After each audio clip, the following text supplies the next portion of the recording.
Hello friends, this is Bhavna here. Welcome to Let's Crack. तो कैसे हैं आप सब?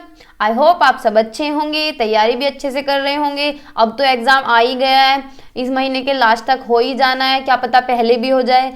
तो आपके पास हार्डली 20 डेज बचे हैं तैयारी के लिए, तो प्रैक्टिस करते रहिए बिल्कुल अच्छी तरह। ये हम रिवीजन कर रहे हैं, मैराथन है आज साइंस की, ठीक है। तो सभी सब्जेक्ट की ऐसे ही मैराथन करेंगे, आपका रिवीजन भी हो जाएगा और जो आपके कंसेप्ट छूटे हुए हैं वो भी पूरे हो जाएंगे, क्योंकि बहुत से टॉपिक रह भी जाते हैं, छूट भी जाते हैं, नहीं मिल पाते हैं, तो आपके सारे टॉपिक कवर हो जाएंगे। आज हम करेंगे साइंस की पेडागोजी। मैथ की कंप्लीट पेडागोजी हम कर चुके हैं 2 पार्ट में, मैंने कुछ भी नहीं छोड़ा है। जो टॉपिक हमारे पहले भी रह गए थे वो भी मैंने इंक्लूड किए हैं मैथ की पेडागोजी में, ठीक है। वो मैंने 2 पार्ट में कंप्लीट किए, तो आप जाके देख सकते हैं, ठीक है। आज हम करेंगे साइंस की पेडागोजी, पूरी मैराथन है ये, कंप्लीट आज ही हो जाएगी, एक ही पार्ट रहेगा इसका, ठीक है। इसी में ही कंप्लीट हो जाएगी। बाकी कुछ क्वेश्चंस भी रखे हैं बीच बीच में टॉपिक वाइज, ठीक है। एक बात तो ये हुई। दूसरी बात है कि केवीएस की वैकेंसी जो आई हुई है, अभी तो फॉर्म ही स्टार्ट हुए हैं 5 तारीख से, कल से स्टार्ट हुए हैं, लेकिन एग्जाम अभी नहीं होगा इसका। 3 से 4 महीने तो होगा ही नहीं, इलेक्शन है, इलेक्शन के बाद ही हो सकता है, ठीक है। इलेक्शन से तो पहले क्या ही होगा, है ना। तो 4 से 5 महीने भी लग सकते हैं, ठीक है। तो ज़्यादा घबराएं ना। और दूसरी बात देखो, हर किसी का बजट अच्छा नहीं होता, अभी कोर्सेज ना खरीदें केवीएस का, क्योंकि जितने भी लोग कोर्स देने वाले हैं, जो कोर्स सेल करते हैं, वो सब पैसे घटा देंगे जब उसके बाद आप कोर्स लेना, क्योंकि स्टार्टिंग में सब अपना प्राइस कोई 2000 रखेगा, कोई 3000 रखेगा, फिर 1 महीने बाद ये छूट पे देंगे, तो तब ले लेना आराम से, ज़्यादा हड़बड़ी में अपने पैसे खराब मत करना, ठीक है।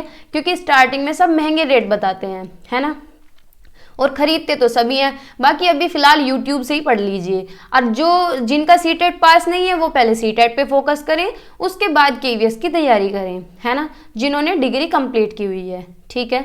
जिनकी डिग्री कंप्लीट नहीं है वो तो केवीएस में अप्लाई नहीं कर सकते, अभी तक तो यही है। आगे पता नहीं कोई ट्विटर अभियान चलेगा या क्या होगा, अभी तक तो यही है कि जो अपीयरिंग बच्चे हैं वो अप्लाई नहीं करेंगे, ठीक है। तो हम करने वाले हैं साइंस की पेडागोजी। अपने टॉपिक को स्टार्ट करते हैं, एंड तक बनी रहिए। एक एक पॉइंट मैंने बिल्कुल इंपॉर्टेंट रखा है, हर एक पॉइंट पे मैंने क्वेश्चंस भी रखे हैं जो कि प्रीवियस ईयर में आए हुए हैं, ठीक है। तो इंटरेस्टिंग होने वाला है सेशन, लास्ट तक बने रहिए, एक भी पॉइंट आपका छूटना नहीं चाहिए, ठीक है। तो स्टार्ट करते हैं साइंस पेडागोजी। साइंस बेसिकली है क्या, विज्ञान क्या है? अब तक हम यही पढ़ते आए हैं कि फिजिक्स साइंस है, केमिस्ट्री साइंस है, किसी के पास बायोलॉजी है तो बायोलॉजी साइंस है, मैथ को भी साइंस में रखा जाता है। तो यही चीज़ें हम पढ़ते आ रहे हैं कि साइंस की ये ब्रांच है, physical science, biological science, physical science, तो यही हम पढ़ते आ रहे हैं कि साइंस यही है, ठीक है। लेकिन साइंस क्या है? एक सीखने की प्रक्रिया है। जो भी हम सीखते हैं, हमारे चारों तरफ जो भी चीज़ें हो रही हैं वो कहीं ना कहीं साइंस से जुड़ी हुई हैं, ठीक है। हर चीज़ कहीं ना कहीं साइंस से रिलेट करती है, हर चीज़ विज्ञान से रिलेट करती है। तो सीखने की जो प्रक्रिया है वही विज्ञान है, ठीक है। लेकिन जो साइंस वर्ड है वो कहाँ से आया है? वो लैटिन भाषा से आया है, साइंटिया से, जिसका मतलब है नॉलेज, जिसका मतलब है ज्ञान, नॉलेज, ठीक है। तो साइंस क्या है? एक सीखने की प्रक्रिया है, जो हम सीख लेते हैं, जो हम नॉलेज लेते हैं। और नॉलेज क्या होती है? पावर होती है, और पावर हमारी विजडम होती है, ठीक है। तो ये तो हुई साइंस की बात। अब साइंस के बारे में कुछ मिथ्स हैं। मिथ का मतलब है कि कुछ अंधविश्वास हैं या फिर कुछ पॉइंट ऑफ व्यू सेट कर लिए गए हैं अपने माइंड में। जैसे कि हमने अपने माइंड में सेट कर लिए हैं कि साइंस के जो लॉज हैं वो क्या है, बदले नहीं जा सकते। साइंस के जो आइडियाज़ हैं वो बदले नहीं जा सकते, वो क्या है, एब्सोल्यूट है, एटर्नल है। तो ऐसा नहीं है। विज्ञान के जो नियम हैं वो क्या है, निरपेक्ष नहीं है, वो टाइम टू टाइम चेंज होते रहते हैं। जैसे कि पीरियडिक टेबल थी, पहले जो पीरियडिक टेबल थी उसमें 60 एलिमेंट थे, ठीक है। फिर मेंडलीव की पीरियडिक टेबल आई, उसमें एक्टेनॉइड और लेंथेनॉइड आ गए, ठीक है भाई। आगे पता नहीं क्या चेंज कर देंगे। तो साइंस क्या है, चेंज होते रहते हैं, ऐसा नहीं है, कुछ भी फिक्स नहीं है, इसमें कुछ भी फिक्स नहीं होता, ठीक है। तो ये क्या है, मिथ है साइंस के बारे में, अंधविश्वास है एक तरह से, ठीक है। पॉइंट ऑफ व्यू सेट कर लिया गया है, लेकिन ये गलत है, ठीक है। ऐसा नहीं है कि साइंस के जो लॉज हैं, जो आइडियाज़ हैं वो एब्सोल्यूट हैं, एटर्नल हैं, फिक्स्ड हैं, तो ये ऐसा नहीं है। अगर ये किसी ऑप्शन में ऐसे आपको दिखते हैं तो वहाँ आपको कट लगाना है, ठीक है। और अगर नोट पूछ रहा है तो यही ऑप्शन होगा, क्योंकि ऐसा नहीं है, ठीक है। तो ये बात हुई। ये क्वेश्चन आया भी हुआ है सीटेट में, कई बार पूछा है, ठीक है। फिर साइंस की प्रकृति कैसी है, नेचर ऑफ साइंस यानी विज्ञान की प्रकृति कैसी है, किस तरह का नेचर विज्ञान का है। पढ़ते हैं। साइंस नॉलेज इज टेंटेटिव, विज्ञान ज्ञान अस्थायी है, यानी रैपिड मतलब अस्थायी है, चेंज होता रहता है, कुछ ना कुछ चेंज होता रहता है, आविष्कार होते रहते हैं तो चेंज होता रहता है। जैसे कि पहले प्लेनेट थे, प्लेनेट में क्या था, प्लूटो ऐड था पहले, ठीक है, प्लूटो ऐड था।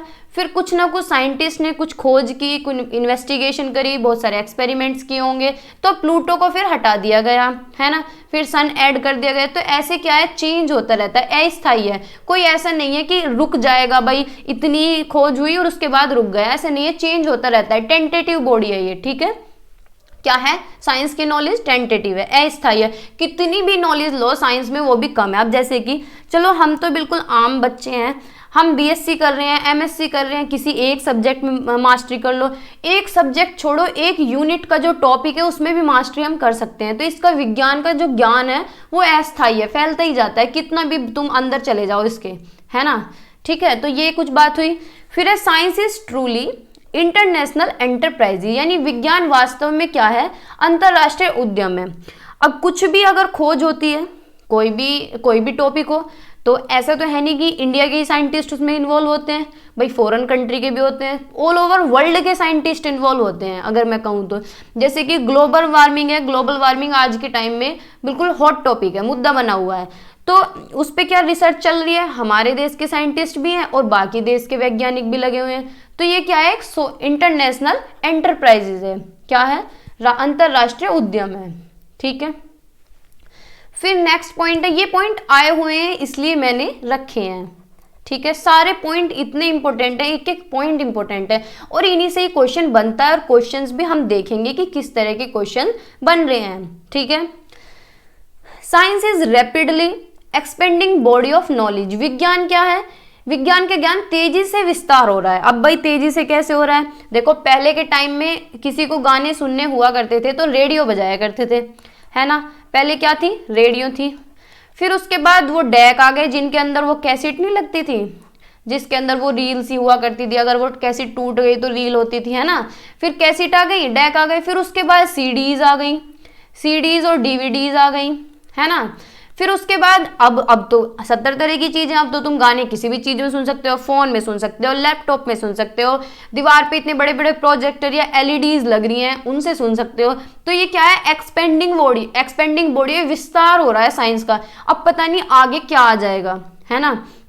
तो हर रोज कुछ ना कुछ एक्सपेंड हो रहा है साइंस में, इतने एक्सपेरिमेंट्स हो रहे हैं, तो डे बाय डे कुछ ना कुछ एक्सपेरिमेंट्स होते रहते हैं, एक्सपेंडिंग बॉडी है, विस्तार से फैल रहा है, ठीक है।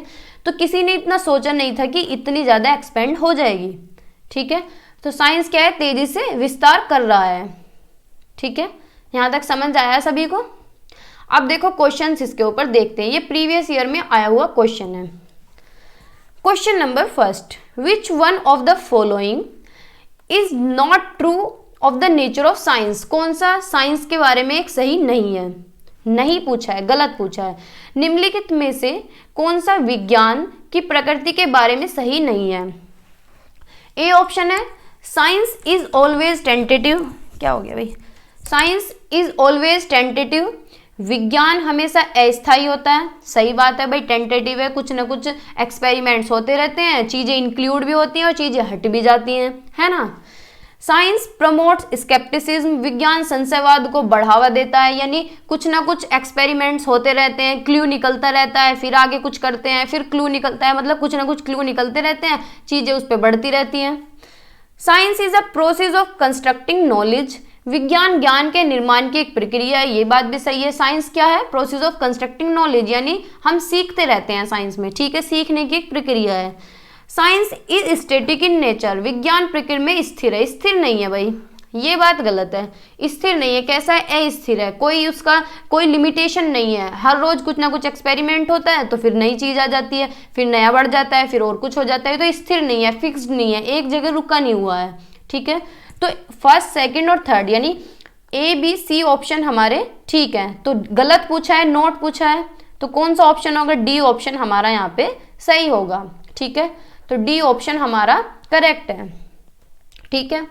आगे चलते हैं, नेक्स्ट क्वेश्चन है, बताइएगा आप भी। Which of the following is are developed by science, निम्नलिखित में से कौन सा विज्ञान द्वारा विकसित किया गया है। बताओ विज्ञान से क्या क्या विकसित होता है। इक्विटी यानी बिल्कुल इक्विलिटी होनी चाहिए, इक्विटी होनी चाहिए, हिस्सेदारी। साइंटिफिक एटीट्यूड, वैज्ञानिक दृष्टिकोण होना चाहिए बच्चे का, तो ये भी साइंस से डेवलप होता है। साइंटिफिक टेम्पर यानी वैज्ञानिक स्वभाव होना चाहिए, या फिर स्टैटिक माइंडसेट। आ गया ना फिर दोबारा से गलत। स्टैटिक यानी स्थिर माइंडसेट हो, बिल्कुल लिमिटेड हो, तो लिमिटेड तो नहीं होगा साइंस में, है ना। स्टैटिक तो हो नहीं सकता, बिल्कुल फ्लेक्सिबल होगा, डायनामिक होगा, ठीक है। तो डी ऑप्शन हमारा गलत है, ए बी सी, और हम ए बी सी हमारा ठीक है। तो कौन से ऑप्शन में दिया गया है, बी ऑप्शन में दिया गया है ए बी सी ऑप्शन, ठीक है। तो बी ऑप्शन हमारा करेक्ट है, ठीक है। आगे चलते हैं, नेक्स्ट क्वेश्चन है which one of the following statements about scientific knowledge would you not agree. भाई नोट पूछा है, नहीं। वैज्ञानिक ज्ञान के बारे में निम्नलिखित में से किस कथन से आप सहमत नहीं होंगे। बताइए कौन से कथन से आप सहमत नहीं होंगे। A option, scientific knowledge is absolute, certain and eternal, वैज्ञानिक ज्ञान पूर्ण, निश्चित और शाश्वत है। या फिर development of scientific knowledge involves imagination and creativity, वैज्ञानिक ज्ञान के विकास में कल्पना भी होती है और रचनात्मकता भी शामिल है। बच्चा इमेजिनेशन भी लगाता है और क्रिएटिविटी भी करता है, यानी भाई कुछ ना कुछ तो सोचेगा ही। साइंस का जो बच्चा है अपने दिमाग में कुछ ना कुछ सोचेगा, कुछ ना कुछ क्रिएट करने की भी कोशिश करेगा, नए नए एक्सपेरिमेंट सुझाएगा, है ना। Science knowledge is socially and culturally embedded, वैज्ञानिक ज्ञान सामाजिक और सांस्कृतिक रूप से एम्बेडेड है, यानी समाज में भी साइंस हमारी कहीं ना कहीं डेली लाइफ में भी यूज होता है ना, हमारे कल्चरल में भी कहीं ना कहीं साइंस यूज होता है, तो हमारी मदद करता है science. Science knowledge theory laden, वैज्ञानिक ज्ञान सिद्धांतिक लेदन है, यानी थ्योरी लेडन यानी साइंस क्या है, थ्योरी पे भी बेस्ड है और लॉज पे भी बेस्ड है। भाई थ्योरी पे भी बेस्ड है और लॉज पे भी बेस्ड है। अगर यहाँ पे ओनली थ्योरी होता तो ये ऑप्शन हमारा गलत हो सकता था, क्योंकि साइंस की जो नॉलेज है वो थ्योरी पे भी बेस्ड है और लॉज पे भी बेस्ड है ना। तो ए ऑप्शन हमारा ठीक है, क्योंकि गलत पूछा है। साइंस की जो नॉलेज है वो एब्सोल्यूट नहीं है, ना ही सर्टेन है, ना ही एटर्नल है। वो क्या है, डायनामिक है, चेंज होती रहती है, टेंटेटिव है, स्केप्टिसिज्म है, ठीक है। तो क्या है ये, ऐसा नहीं है। तो ए ऑप्शन हमारा करेक्ट है, ठीक है। अभी पीछे हमने पढ़ा था ये पॉइंट। अब है यूज ऑफ साइंस, यानी विज्ञान का उपयोग कहाँ कहाँ है।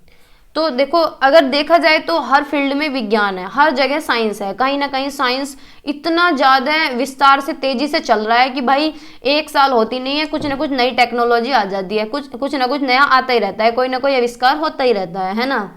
तो साइंस क्या है, बहुत तेजी से बढ़ रहा है। अब कहाँ कहाँ इसका यूज है, संचार में, कम्युनिकेशन में यूज है। भाई किसी ने सोचा था कि एंड्रॉयड फोन आ जाएंगे, मोबाइल में कोई दूसरे देश में भी बैठा होगा तो वहां से बातचीत हो जाएंगी, और वो भी वीडियो कॉल पे। वीडियो कॉल भी हो रही है, ऑडियो कॉल भी हो रही है, फोन कॉल भी हो रही है। तो कम्युनिकेशन में कितना बड़ा बदलाव है साइंस की वजह से, ठीक है। हमारी डेली लाइफ में इतनी चीजें साइंस से रिलेटेड है। वॉशिंग मशीन है, उसमें कपड़े धोते हैं। फिर जूसर होता है, जूस बनाना है तो जूसर में बनाएंगे, ठीक है। और इतनी सारी चीज़ें हैं हर जगह। अब हमें कुछ देखना है, मूवीज़ वगैरह देखना है तो एलईडी में देखेंगे। तो ये हमारी डेली लाइफ में जितनी भी डेली लाइफ एक्टिविटीज़ हैं उनमें भी कहीं ना कहीं इंक्लूड है, ठीक है साइंस। बिल्डिंग निर्माण में, बिल्डिंग कंस्ट्रक्शन में, भाई इतनी बड़ी बिल्डिंग ऐसे ही बन जाती है। अब राम मंदिर है, उसमें इतना ज़्यादा काम चल रहा है, सारा काम मजदूरी थोड़ी अपने हाथ से कर रहे हैं, नई नई मशीन्स आ रही हैं, उनसे मशीनों से पेंटिंग हो रही है, कुछ से कुछ बन रहा है। तो बिल्डिंग कंस्ट्रक्शन में भी है, आर्किटेक्चर में भी है, वास्तुकला में, ठीक है। ट्रांसपोर्टेशन में, भाई पहले बैलगाड़ी चला करती थी, है ना। फिर बैलगाड़ी के बाद ऑटो आ गए, गाड़ी आ गई, फिर एरोप्लेन आ गए। अब पता नहीं एरोप्लेन के बाद और क्या नई चीज आविष्कार हो जाएगा, है ना। तो कितना ज्यादा एक्सपेंड हो रहा है ना, एक्सपेंडिंग बॉडी। फिर चिकित्सा, मेडिकल के क्षेत्र में, भाई पहले क्या हुआ करता था कि किसी को भी बुखार है, कोई भी बीमारी है तो जड़ी बूटी कूटी और उन्हें दे दी, वैद्य हुआ करते थे। फिर उसके बाद होम्योपैथिक और आयुर्वेदिक आ गए, फिर उसके बाद इंग्लिश दवाइयाँ आ गई। तो आज की डेट में तो कितनी भी तकड़ी बीमारी हो, ऐसी वैक्सीन लग रही है, ठीक हो जाती है, मतलब ऐसी एंटीबॉडीज बन रही है, ऐसी एंटीबायोटिक बन रही है ना। तो ये क्या है, मेडिकल के क्षेत्र में भी कितना यूज है साइंस का। मनोरंजन एंटरटेनमेंट में पहले क्या है, ब्लैक एंड व्हाइट टीवी में सब मूवी देखते थे, है ना। फिर उसके बाद एचडी कैमरे आ गए, अब इतनी क्वालिटी बढ़ा दी कि आगे आगे उसके लिए हमें चश्मे लगाने पड़ेंगे, इस तरह के कैमरेज आ रहे हैं, है ना। तो एंटरटेनमेंट में भी काफ़ी हद तक बदलाव हुआ है साइंस की वजह से। तो साइंस का उपयोग ओवरऑल सभी जगह है, कहीं भी चले जाओ, कहीं भी अगर हम कहीं जा रहे हैं तो ट्रांसपोर्ट में भी है, हम अपनी डेली लाइफ में भी साइंस देख रहे हैं, कहीं भी हो कुछ भी, है ना। तो हर जगह साइंस का उपयोग होता है, विज्ञान का उपयोग हर जगह है, ठीक है। आगे चलते हैं। फिर है विज्ञान पाठ्यचर्या के मूलभूत मापदंड, यानी basic criteria of science curriculum. किस तरह के क्राइटेरिया होने चाहिए साइंस के करिकुलम में। ये स्लाइड इतनी इंपॉर्टेंट है कि इससे क्वेश्चन आना ही आना है, ठीक है भाई। फर्स्ट है कॉग्निटिव वैलिडिटी, इसमें 6 तरह की वैलिडिटी है, 6। फर्स्ट है कॉग्निटिव वैलिडिटी, सेकंड है कंटेंट सब्जेक्ट मैटर वैलिडिटी यानी विषय वस्तु वैधता, थर्ड है प्रोसेस वैलिडिटी प्रक्रिया वैधता, फोर्थ है ऐतिहासिक वैलिडिटी हिस्टोरिकल वैलिडिटी, ठीक है। फिफ्थ है नैतिक वैधता मोरल वैलिडिटी, ठीक है। ये लाइन कट गई है, अच्छा कोई बात नहीं, हाँ आगे आगे मैंने कर दिया यहाँ पे। ये रहा नैतिक वैधता, मोरल वैलिडिटी और एथिकल वैलिडिटी, ठीक है। तो पढ़ते हैं एक एक करके। सबसे पहले तो देखते हैं वैलिडिटी होता क्या है, वैधता क्या होता है। मैं पहले ये बता दूं आपको, देखो आप सीटेट का पेपर देने जा रहे हैं, ठीक है भाई। सीटेट क्या है, एक एलिजिबल टेस्ट है, ठीक है। गवर्नमेंट सीटेट क्यों लेती है, आप लोगों को आंकने के लिए कि आप टीचर बनने के योग्य हैं या नहीं है, ठीक है। यूपी टेट ले रही है, तो क्यों ले रही है यूपी गवर्नमेंट कि आप टीचर बनने के लिए एलिजिबल हैं नहीं। तो जो चीज जिस चीज के लिए बनी है वो उसके लिए वैलिड होनी चाहिए। जैसे कि सीटेट बना है टीचर्स को आंकने के लिए, तो भाई वो आंकता है। तो सीटेट क्या है, एक वैलिड टेस्ट है, यानी वो जिस चीज के लिए बना है वो उसका अपना काम कर रहा है, ठीक है। तो वो क्या है, एक वैध है, वैध टेस्ट है, ठीक है। तो इसी तरह से 6 तरह की वैलिडिटी है। फर्स्ट है कोग्निटिव वैलिडिटी। कोग्निटिव वैलिडिटी क्या होता है, संज्ञानात्मक वैधता, यानी इसमें बच्चे की अगर जो भी कुछ पढ़ा रहे हैं वो वैध होना चाहिए, बच्चे के माइंड लेवल का होना चाहिए। अगर तुम बच्चे के अकॉर्डिंग पढ़ा रहे हो, उसके माइंड के अकॉर्डिंग पढ़ा रहे हो, उसके लेवल के अकॉर्डिंग पढ़ा रहे हो, जितना बच्चा पकड़ पा रहा है उतना पढ़ा रहे हो, तो जो तुम पढ़ा रहे हो वो है कोग्निटिव वैलिडिटी, ठीक है। अगर तुम बच्चे को ध्यान में रख के उसकी उम्र ध्यान में रख रहे हो, उसका इंटरेस्ट उसकी रुचि को ध्यान में रख रहे हो, उसकी एज को ध्यान में रख रहे हो और तब पढ़ा रहे हो, तो आप क्या कर रहे हो, कोग्निटिव वैलिडिटी के साथ काम कर रहे हो, ठीक है। आपको बच्चे का संज्ञान ध्यान में है, तो आप क्या कर रहे हो, वो जो आप पढ़ा रहे हैं वो क्या है, कोग्निटिव वैलिडिटी है, कोग्निटिव वैलिड है, ठीक है। देखते हैं, आप पढ़ते हैं। चाइल्ड्स कोग्निटिव लेवल, हमें बच्चे को किस तरह से पढ़ाना है, उसके कोग्निटिव लेवल पे, यानी जितना बच्चे का माइंड है, जितने बच्चे की उम्र है उसी हिसाब से हमें पढ़ाना है। भाई अब बच्चा 7th क्लास में है, ये हम सेकंड पेपर के लिए पढ़ रहे हैं, तो बच्चा 8th क्लास में है। अब 8th क्लास में आप मोशन पढ़ा रहे हैं, ठीक है। अब भाई मोशन की कोई लिमिटेशन थोड़ी है, मोशन 9th में भी है चैप्टर, मोशन चैप्टर 10th में भी है, फिर वो 11th में भी है, भाई 12th में, वो तो आगे तक है। तो आपको ये ध्यान में रखना होगा कि हमें बच्चे क्या है, कोग्निटिव लेवल के अंदर पढ़ाना है, संज्ञानात्मक स्तर के अंदर ही पढ़ाना है, ठीक है। तो फिर वो कोग्निटिव वैलिड माना जाएगा, ठीक है। जो हम पढ़ा रहे हैं एज अप्रोप्रिएट होना चाहिए, बच्चे की उम्र के हिसाब से होना चाहिए। अब बच्चा तो है 6th क्लास में और पढ़ा रहे हैं उसे 10th लेवल का, तो भाई उसकी एज से वो मैच थोड़ी ना करेगा। तो क्या होना चाहिए, एज अप्रोप्रिएट होना चाहिए, बच्चे की एज के अकॉर्डिंग होना चाहिए जो भी आप पढ़ा रहे हैं, ठीक है। उपयुक्त आयु के अंदर होना चाहिए, जो बच्चे की एज, आप भाई मेरी एज है या आपकी एज है, आप सीटेट के लिए तैयारी कर रहे हैं, ठीक है, तो आपको सीटेट के लेवल का ही तो पढ़ाया जाएगा। अब यूजीसी नेट के टॉपिक आपको पढ़ाने लगे, भाई यूजीसी नेट में भी आती है पेडागोजी, तो अब उस लेवल के आपको पढ़ाने लगे तो क्या वो वैध होगा, क्या वो वैलिड होगा, नहीं होगा ना। आपको सीटेट देना है तो सीटेट के लेवल का ही आपको पढ़ाएंगे, जो टॉपिक पढ़ा रहे हैं आपकी एज को देख के, आपके इंटरेस्ट को देख के, आपके कॉग्निटिव लेवल को देख के जो हम पढ़ा रहे हैं, तो वो क्या है, कॉग्निटिव वैलिड है, ठीक है। समझ आया ना। With in the cognitive reach, यानी बच्चे के संज्ञानात्मक पहुंच के भीतर होना चाहिए, यानी जितना पढ़ा रहे हैं बच्चे के दिमाग में जाना चाहिए। ऐसा नहीं है कि इतना डीप पढ़ा रहे हैं बच्चे के सिर पे को जा रहा है, ठीक है। तो इस तरह से नहीं पढ़ाना है, जो भी पढ़ाना है बच्चे की संज्ञानात्मक पहुंच के भीतर होना चाहिए, उपयुक्त आयु के अंदर होना चाहिए, संज्ञानात्मक स्तर के अंदर होना चाहिए, ठीक है, तो ये हुआ कॉग्निटिव वैलिडिटी। ठीक है, अगर सिंपल समझा जाए तो क्वेश्चन यहाँ से पूछा जाता है कि क्या होना चाहिए, एज अप्रोप्रिएट होना चाहिए कॉग्निटिव वैलिडिटी के अंदर। ठीक है, कॉग्निटिव लेवल तक होना चाहिए और with in the cognitive reach of the child, यानी बच्चे के संज्ञानात्मक पहुंच के अंदर होना चाहिए। ठीक है, तो ये हुआ कॉग्निटिव वैलिडिटी। आगे पढ़ते हैं। फिर सेकंड है कंटेंट और सब्जेक्ट मैटर वैलिडिटी, यानी विषय वस्तु कैसी होनी चाहिए, सरल होनी चाहिए भाई, सिंपल होनी चाहिए, जो बच्चे को समझ आए, सहज होनी चाहिए यानी नेचुरल होनी चाहिए, उसकी रियल लाइफ से रिलेट हो, और बिल्कुल अच्छी होनी चाहिए, अर्थपूर्ण होनी चाहिए यानी मीनिंगफुल होनी चाहिए, एरर लेस होनी चाहिए, बिल्कुल भी कंटेंट में एरर नहीं होने चाहिए। अगर कंटेंट तुम्हारा सिंपल है, जो तुम बच्चे को पढ़ा रहे हो, नेचुरल है और मीनिंगफुल है, तो फिर वो कंटेंट क्या है, वैलिड है। ठीक है, वो कंटेंट बच्चे के लिए वैलिड है यानी उपयुक्त है। ठीक है, तो ये हुआ सब्जेक्ट मैटर वैलिडिटी या कंटेंट वैलिडिटी, नाम भी अलग पूछ लेता है। ठीक है, विषय वस्तु वैधता यानी कैसा होना चाहिए, सरल होना चाहिए, सहज होना चाहिए, अर्थपूर्ण होना चाहिए। ठीक है, फिर थर्ड है प्रोसेस वैलिडिटी यानी प्रक्रिया वैधता। क्या है, विज्ञान सीखने के लिए सीखने वाले छात्रों की मदद करे यानी बच्चों की हेल्प करे साइंस। ठीक है, सीखने में बच्चों की वैज्ञानिक प्रक्रिया, जिज्ञासा, रचनात्मकता का विकास करे, यानी किस तरह का प्रोसेस होना चाहिए पढ़ाने का, जो बच्चों की रचनात्मकता का विकास करे, बच्चे के अंदर क्रिएटिविटी आए, भाई कुछ ना कुछ अलग करके सोचे बच्चा, क्यूरियोसिटी आए, जिज्ञासु बने बच्चा। ठीक है, और साइंटिफिक प्रोसेस डेवलप होना चाहिए यानी वैज्ञानिक दृष्टिकोण पैदा हो, वैज्ञानिक प्रक्रिया की वो होनी चाहिए, क्या बोलते हैं, डेवलपमेंट होना चाहिए वैज्ञानिक प्रक्रिया का। ठीक है, तो ये हुआ प्रोसेस वैलिडिटी यानी प्रक्रिया वैधता। ठीक है, फिर है हिस्टोरिकल वैलिडिटी यानी बच्चे को बताना है कि हम देखो, बच्चे को ये समझाना है, बच्चों को क्या पता भाई, आज बच्चे देख रहे हैं जो चीज़ है, बच्चों को क्या पता कि पहले के जमाने में रेडियो भी हुआ करती थी, उससे पहले कुछ और भी होता होगा, है ना।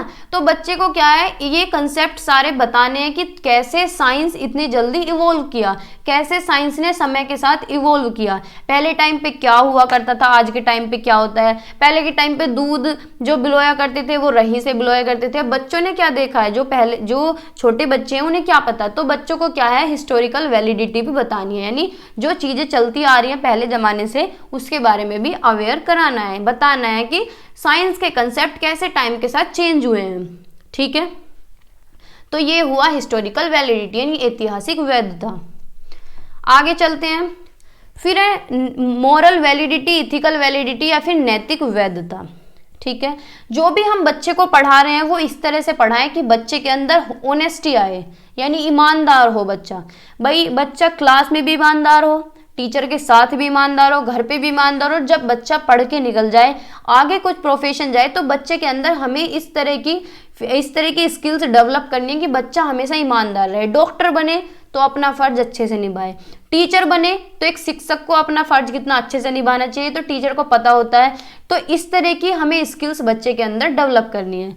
ऑब्जेक्टिविटी हो, कोऑपरेशन हो यानी सहयोग करता हो बच्चा, सहयोग की भावना भी बच्चे के अंदर हमें डालनी है कि बच्चा क्या है, टीचर को भी कोऑपरेट करे, बच्चों के साथ कोऑपरेट करे। ऐसा ना है कि लड़े, उसे धक्का मार रहा है, उसे मुक्का मार रहा है, कोऑपरेट करे पीयर के साथ भी, अपने दोस्तों के साथ। ठीक है, घर पे जाए तो घरकों के साथ कोऑपरेट करे। ठीक है, protection of life and environment यानी जो वातावरण है उसकी भी रक्षा करे, पेड़ लगाए। ऐसा नहीं है कि बच्चे के अंदर हम ये कंसेप्ट अगर हमने नहीं डाला तो क्या पता बड़ा होकर बच्चा कितने पेड़ काटे कि भाई ये पेड़ हटाओ यहाँ से, ये पेड़ हटाओ यहाँ से, यहाँ फरस कराना है। बच्चे के अंदर ऐसी फीलिंग्स होनी चाहिए कि वो पेड़ को काटती बार 100 बार सोचे, काटे ही ना कि भाई नहीं मेरे अंदर तो ये फील, हमें तो क्या है, पर्यावरण को बचाना है, वातावरण को बचाना है। ठीक है, तो ज़्यादा से ज़्यादा पेड़ लगाए। ठीक है, free from fear, prejudice and superstition यानी बच्चा क्या है, डर से बिल्कुल मुक्त हो। अगर साइंस का बच्चा है डरना नहीं चाहिए।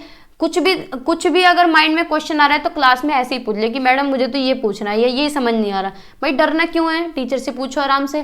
ठीक है, सुपरस्टिशन प्रिजुडिस से अलग हो यानी अंधविश्वास से बिल्कुल अलग हो, ऐसी चीज़ों को ना मान ले, हर चीज़ की पुष्टि करे, हर चीज़ के तय तक जाए कि भाई ऐसा क्यों हो रहा है। कि बिल्ली रास्ता काट गई, तो घर के कह रहे हैं कि भाई बिल्ली रास्ता काट गई, चलो अपने घर वापस चलते हैं, अब हम अपने काम पे नहीं जा रहे। तो क्या है, ये अंधविश्वास है।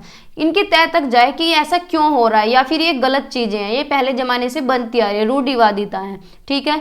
या फिर चप्पल उल्टी पड़ी है तो घर के कह रहे हैं लड़ाई हो जाएगी, भाई सीधी कर दो इसको। या फिर कैंची चला रहे हैं कि खाली कैंची नहीं चलाते, तो ये क्या है, ये सब रूढ़िवादिता है, ठीक है, अंधविश्वास है ये।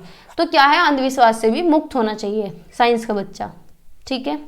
तो ये हुई वैलिडिटी सारी, ठीक है।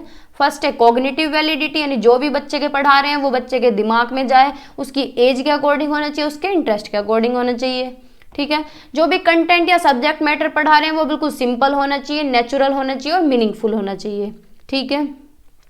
प्रोसेस ऐसा होना चाहिए कि बच्चे के अंदर साइंटिफिक थिंकिंग इन्वॉल्व हो, साइंटिफिक प्रोसेस इन्वॉल्व हो, क्यूरियसिटी आए, क्रिएटिविटी आए, जिज्ञासा आए और रचनात्मकता आए, ठीक है। हिस्टोरिकल वैलिडिटी, यानी बच्चे को बताएं कि साइंस ने कैसे कैसे तरक्की की है, पहले के टाइम पे कितने दिक्कतें हुआ करती थी, अगर हमें कहीं भी जाना है तो हम पैदल जाया करते थे या साइकिल से जाया करते थे, या फिर ट्रेन थी, वो भी ट्रेन भी बहुत कम थी। तो कैसे कैसे साइंस इवॉल्व हुआ टाइम के साथ, ठीक है।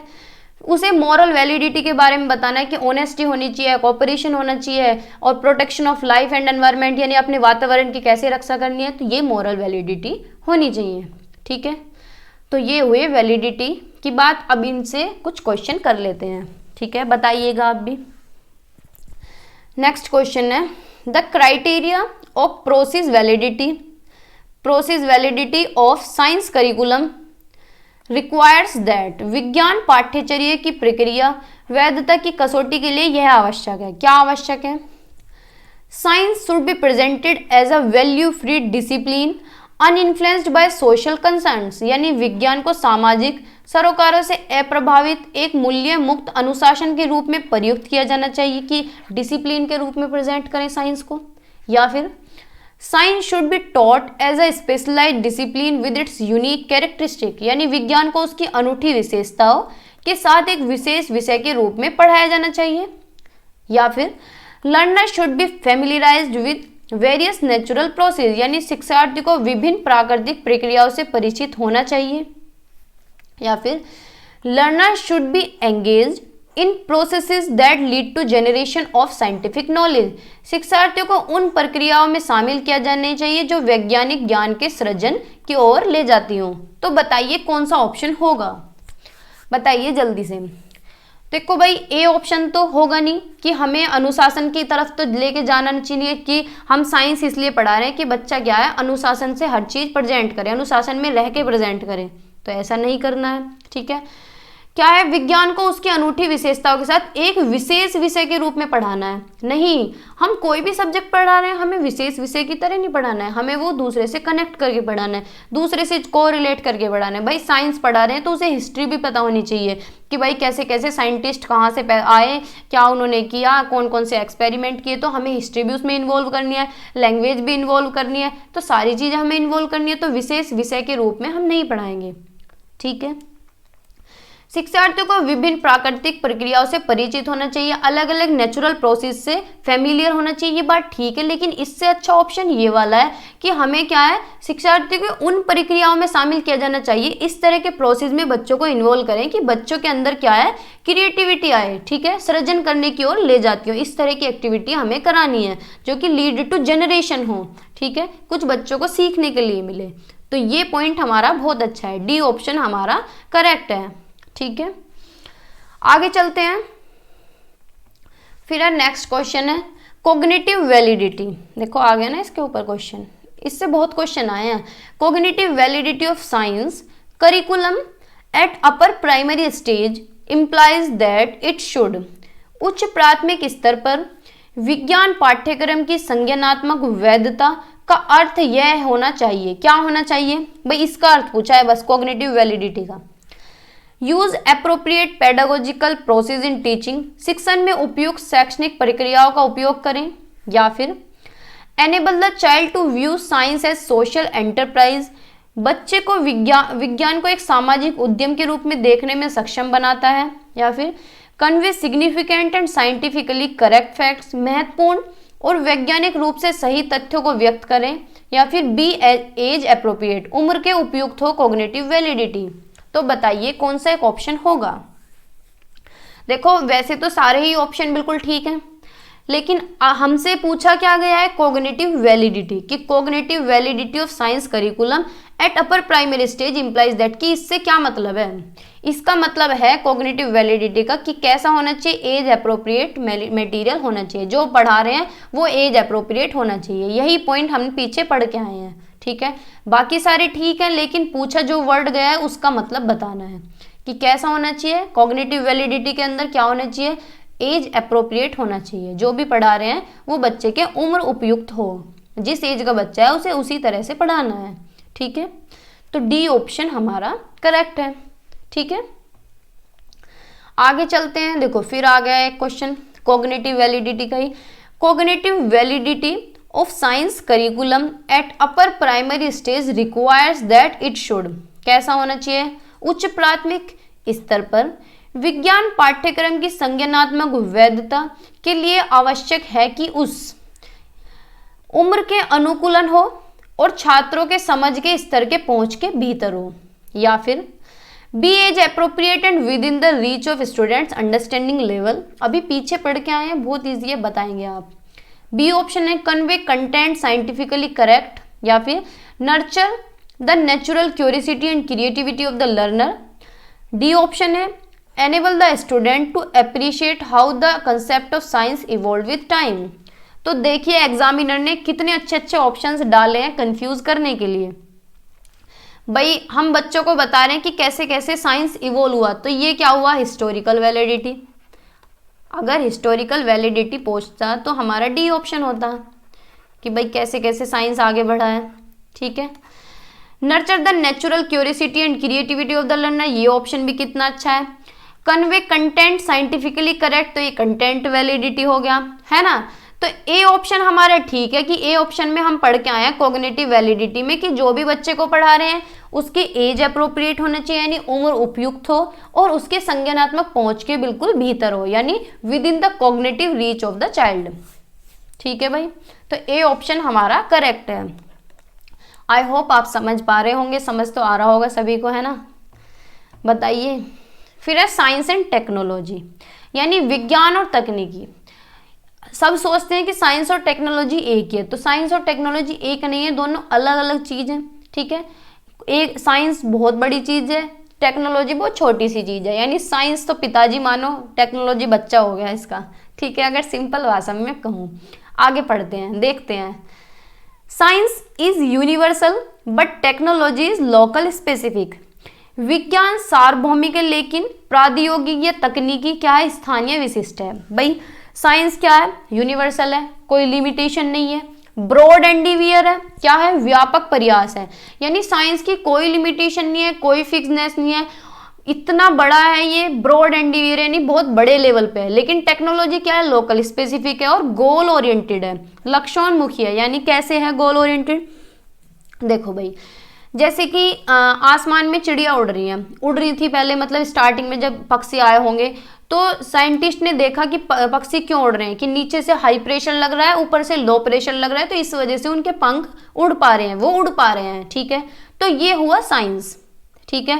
फिर उसके बाद उन्हें देख के एरोप्लेन बनाया गया, उसका कंसेप्ट एरोप्लेन में डाला गया कि नीचे से हाई प्रेशर लगेगा, ऊपर से लो प्रेशर लगेगा, तो इस वजह से एरोप्लेन आसमान में उड़ पा रहा है, तो वो हुई टेक्नोलॉजी, ठीक है। कोई भी मशीनरी अगर आती है मार्केट में तो वो होती है टेक्नोलॉजी, ठीक है।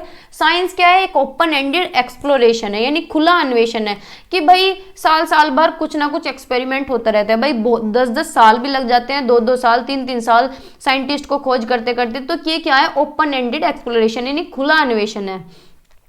इसके जो रिजल्ट है वो फिक्स नहीं है। भाई 1 साल एक्सपेरिमेंट किए साइंटिस्ट ने, ठीक है, 1 साल एक्सपेरिमेंट करने के बाद लास्ट में निष्कर्ष निकला, अगर वो नेगेटिव हुआ यानी फेल हो गया तो क्या होगा, फिर दोबारा से करेंगे। तो उसका कोई रिजल्ट फिक्स नहीं है कि श्योरिटी के साथ ये कह सकें कि भाई ये तो पास ही होगा, ये तो पॉजिटिव ही जाएगा, या हमारा एक्सपेरिमेंट सफल होगा।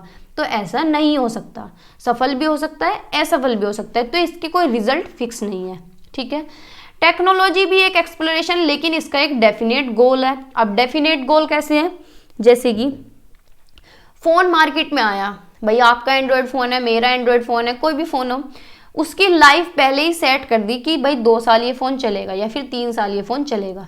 तो ये क्या है, एक डेफिनेट गोल है, गोल ओरिएंटेड है कि भाई 3 साल ही इसकी लाइफ है, 3 साल बाद चलने को तो ये 4 साल की 5 साल भी चल सकता है, लेकिन जो इसकी मिनिमम लाइफ है वो 3 साल है, 3 साल के बाद ये डेड हो जाएगा बिल्कुल। तो वो क्या है, गोल फिक्स कर दिया गया है। तो वो क्या है, टेक्नोलॉजी। लैपटॉप है, इसकी उम्र क्या है, 6 से 7 साल कर दी या 5 साल कर दी, तो ये क्या है, टेक्नोलॉजी है कि भाई इतनी उम्र है, गोल ओरिएंटेड है बिल्कुल, इसका एक डेफिनेट गोल बना दिया कि 5 साल बाद ये खत्म। ठीक है। वॉशिंग मशीन है, हम कपड़े धोते हैं, तो कोई भी वॉशिंग मशीन है, चलो सैमसंग की, ये सब ले लो, 5 साल की वारंटी आती है। ठीक है, 5 साल की वारंटी देते हैं वो, भाई कोई भी टेक्निकल फॉल्ट हुआ तो आगे ठीक कर देंगे।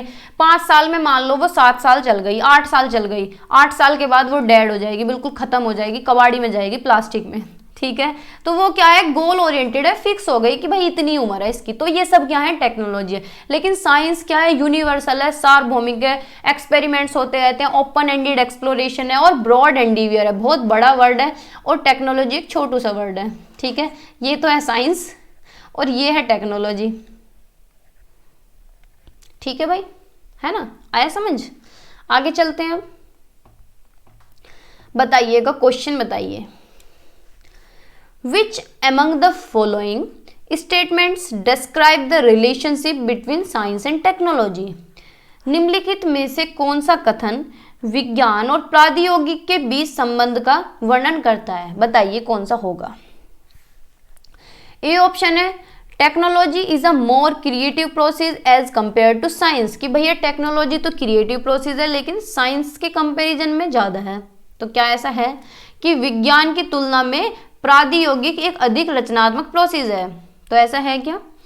बी ऑप्शन है, science is a broader endeavour while technology is goal oriented and local specific, often local specific. विज्ञान एक व्यापक प्रयास है जबकि प्रौद्योगिक लक्ष्य उन्मुख और अक्सर स्थानीय विशिष्ट है। बात तो ठीक है, आगे भी पढ़ते हैं। सी ऑप्शन है, science is an ancient enterprise but technology is relatively recent, कि साइंस क्या है, साइंस तो एक प्राचीन उद्यम है लेकिन टेक्नोलॉजी अभी आई है। भाई ऐसा है क्या? भाई साइंस है तो टेक्नोलॉजी भी है, साइंस एक्सपेरिमेंट कर रहा है तभी तो टेक्नोलॉजी आ रही है। हाँ, ये बात मान सकते हैं कि आज के डेट में टेक्नोलॉजी बहुत ज़्यादा आ गई है, साइंस बहुत ज़्यादा एक्सपेंड हो रहा है, बहुत तेज़ी से बढ़ रहा है, लेकिन ऐसा नहीं है कि टेक्नोलॉजी अभी आई है साइंस पहले था, ऐसा नहीं है।